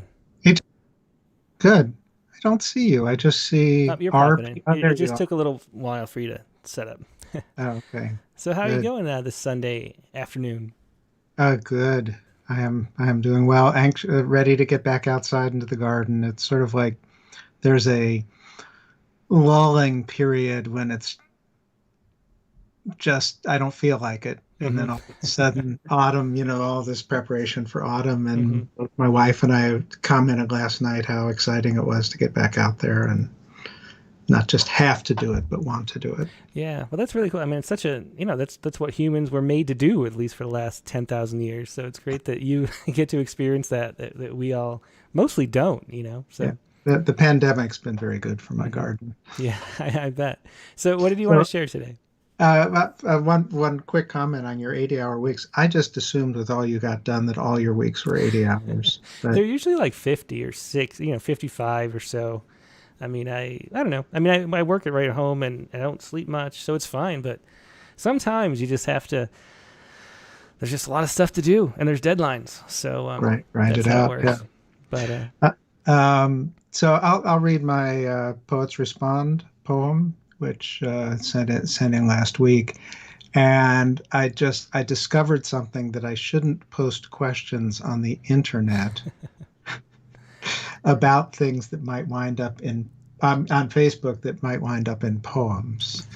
And so is this? Just make sure it's a Jam Man's Last Breath. That's the one. No, that was a year ago at this time. This one is the story of trees and roots and soil and limestone laid down in the Ordovician. Okay, yeah, because I looked at it and it didn't look familiar. Okay, I'll pull that one up so continue. I didn't mean to interrupt you, but I wanted to make sure I had the right poem. Yeah, I posted on the internet a picture of the trees that are alluded to in this poem. And a particular poetry editor liked the picture. I did. It was fascinating. That is a weird. That was a strange. Because the trunks were so close and this big cluster going way up. I've never seen trees like that. No, I haven't either. And I've looked for examples on the internet, and there are none. And the picture is deceiving because it's a panorama, so it makes them do this when they really sort of flare out a little bit. But, yeah. They're probably 100 feet tall. That's amazing. Amazing. So I'll go ahead and read. This is a story of trees and roots and soil and limestone laid down in the Ordovician. And just quickly, the news story was about them discovering that in the areas in North Siberia where they've had these heat waves the last 2 years, they're finding that not just the tundra is emitting methane, which is 80 times more powerful than CO2 as a greenhouse gas for the time that it's there, but that the limestone, as it thaws, is releasing methane that it's sort of metabolized over the last 600,000 years. Yeah. So a little accelerant there, fuel for the fire. 2 men in a dually pickup flag me down, ask if I live around here. Sure do, I replied, and asked back, what's up? Turns out they were in charge of clearing for a sewer line, removing everything in the way of laying in a giant pipe that would carry shit and piss from here to the sea. They are the ones who will take out the old red oak, aged as the nation. They are the ones who will uproot the queenly Seven Sisters tulip tree my kids believed sheltered forest gnomes before settlers came. They are the ones who'll bulldoze every living thing right down to the bedrock. I wonder if that bedrock, the limestone shouldering this place, is like fungi confabulating with its kind all over the earth. Does it commune with its kind in Siberia, which, after an epical thaw, exhales methane, like some slow, silent Goliath awakened after 600,000 years of sleep, tossing off its gaseous blanket over a warming world? And will its rocky kin beneath my feet grieve when its skin of soil and root is flayed by great steel blades to make way for the growing of subdivisions? Maybe they each sigh stony laments as one of them inhales the stench of diesel and sewage and the other exhales uncertainty. Yeah, another great poem as always, Richard. Thanks for sharing this. This is the story of trees and roots in soil and limestone laid down in the Ordovician. Thanks for sharing that. Always a pleasure. Sure. And did you want to hear the one from a year ago, or are we short on time here? Yeah, we can. I think I have. I'm going to read Ted's too, but we have time too. So let's do the other one. I just have to find it again. I don't The mean Jam that. Man's Last Breath. Yeah. Yeah. So this one was accepted for publication in a journal that isn't released yet, called Pine Mountain Sand and Gravel, which is cool. the Journal of Southern Appalachian Writers Cooperative. And it's a great journal if folks haven't seen it. Just really amazing. Yeah, I've never seen a copy, but I've heard people say how good it is. So I'm interested for sure. Yeah. So this is A Jam Man's Last Breath. And it just pulled up on my calendar a year ago. This was it. And it actually, yeah, here we go. I am told Vernon is on a vent. The wind-up whoosh and monitor beeps sing to him like he used to sing Blue Eyes Crying in the key of E, just like Willie. He crooned it smooth like an Opry star. Every week we'd circle up. Bill would hammer on his nicked up Martin's A string like a heartbeat breathes into my chest. Draws out Vernon's voice, which, like an ember, warmed the room. But that one song was not enough to keep him coming back, so we'd see him less and less, until I missed the song so much I learned it badly, I was told. Somehow my beat was too square to capture the sorrow the rightful singer of this song knows, which was made clear when Vernon returned, sung it like I loved it. Who knew he'd be the first among us to wind up alone in a room with a machine-made rhythm that played in the key of whatever the device hummed? When he rasped a last grinding exhale just before they slipped the tube down his throat, no one asked the name of the last song he'd sung. Yeah, that's a great poem. Thanks for sharing that. A Jam Man's Last Breath. And that was back in the time where it was so hard to get poems about coronavirus into Rattle and to the Poets Respond, because at that point we were getting, hundreds and hundreds a week still. That's a good one. And sorry about your friend though. Yeah, well, he did recover. Oh, did he? Okay, that's good to hear. Yeah. Because Rachel mentioned earlier that a lot of people recover from the vent. So, really great to hear that.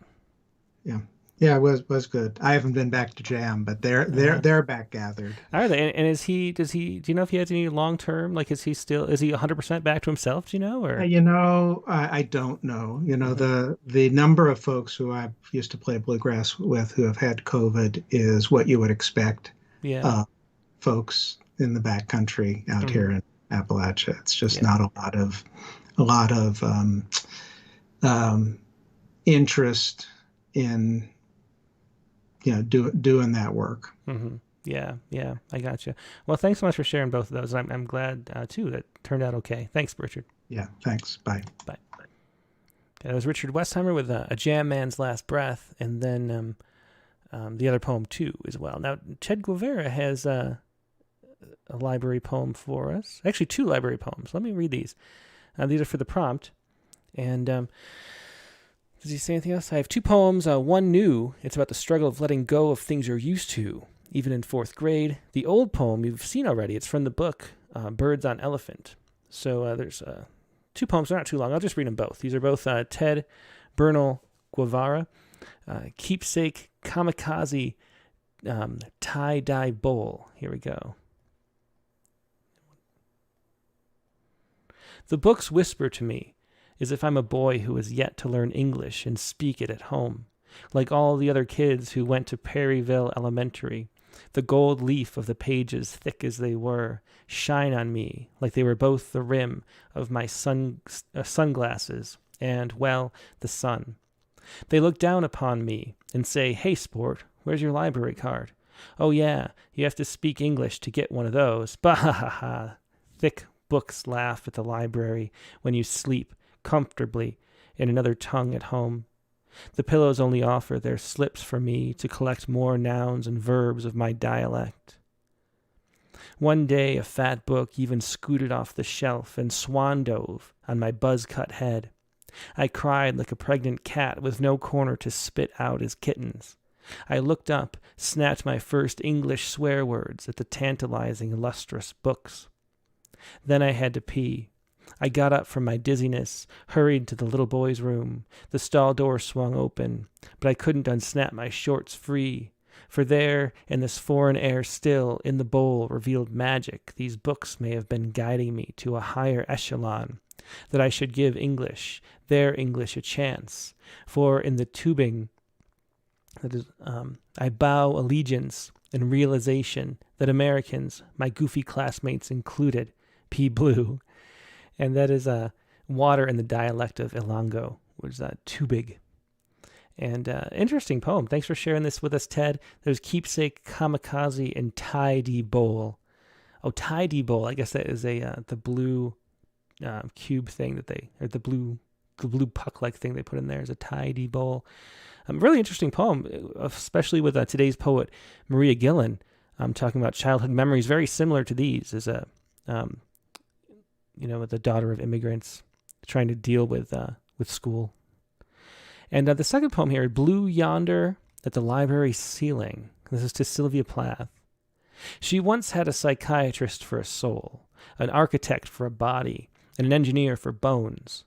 And once her eyes, storekeepers they were, closed, she laid flat on the floor with poked holes on her skin from spines of books. Then the contractors, her legs, picked herself up to the level of her heart, the astronaut. Very interesting poem. Blue Yonder at the Library's Calling. Two poems now by Ted Bernal Guevara. Thanks for sharing those. As always, Ted, it's really a pleasure. Some wonderful poems you've got here. And let me share Vicky's too. Vicky isn't calling in, but I can do this poem. This is, let's see. So, I guess it's a very busy week. Vicky says, I didn't have time to write a library poem. I found Roberto Rios, though. He's an award-winning poet novelist, plus his poetry has been set to music in a cantata by James DeMars called Todo Se, and on an EMI release, Away from Home. He was featured in the documentary Birthright, Growing Up Hispanic. And I love this poem, says Vicky. So here is Alberto Rios with a Don't Go Into the Library. He's a poet that I've been meaning to do an interview with for Rattle. Because he's never sent a poem as a submission, so we don't have an issue. But we can always make exceptions for the interview section of each issue. So this is right here. This is Don't Go Into the Library, and this was found by Vicky at poets.org. So just look up Don't Go Into the Library at poets.org. And this is Alberto Rios. The library is dangerous. Don't go in. If you do, you know what will happen. It's like a pet store or bakery. Every single time you'll come out of there holding something in your arms, those novels with their big eyes, and those no-nonsense, all-muscle greyhounds and Dobermans, all non-fiction and business, cuddly when they're young, but then the first page is turned, the donut scent of it all, knowledge, the aroma of coffee being made, in all those books, something for everyone, the deli offerings of civilization itself. The library is the book of books, its concrete and wood and glass covers keeping within them the very big, very long story of everything. The library is dangerous, full of answers. If you go inside, you may not come out the same person who went in. And there's a photo of Alberto Rios, born in 1952, his bio here. And you can find all that again at poets.org. So thanks so much for sharing that, Vicki. It was a great poem. I really enjoyed that. Okay, and I think that's going to be it for today. Yeah. So here's your Sciku for the week.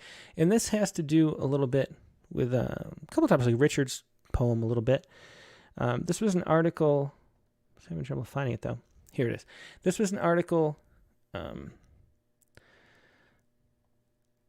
was pretty popularly shared. I think there was a Reuters article about this. The actual research, I'll put on screen here. The actual research is from the Potsdam Institute for Climate Impact Research. And the headline was Major Atlantic Ocean Current Systems Might Be Approaching Critical Threshold. And so I mean, basically this is talking about the AMOC, the Atlantic Meridional Overturning Circulation, which is what delivers warm water from the Gulf of Mexico up to Europe, up to about around Iceland. It kind of travels. It's sort of the conveyor belt that keeps the northern part of that part of the world warm.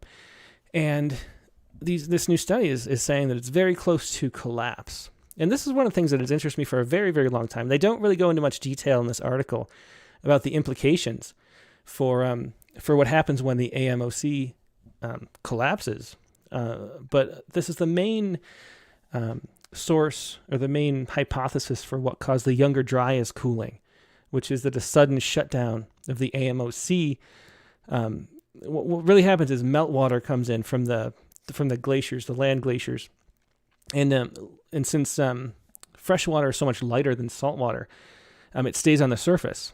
And normally it's the sinking action of the salt water, the colder salt water, that drives this conveyor belt, plunging the cold water down. Then the water goes all the way down to the Gulf of Mexico, warms up, and then is pushed north toward the Arctic Ocean again. And so what happens is all this, when there's sudden warming, glaciers melt, and that meltwater goes on the surface of the Arctic Ocean, and that stops that conveyor belt from happening.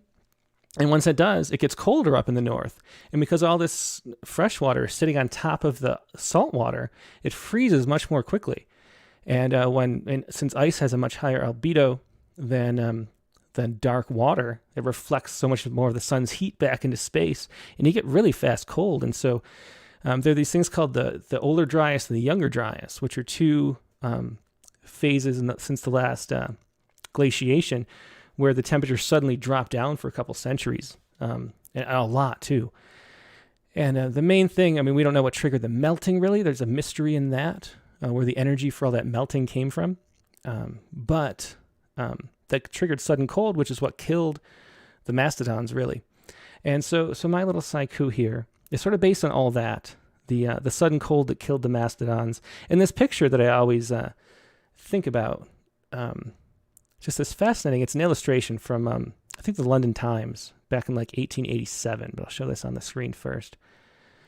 This is a warehouse full of mastodon tusks, because there's so many mastodons being found in the tundra, in the Siberian tundra.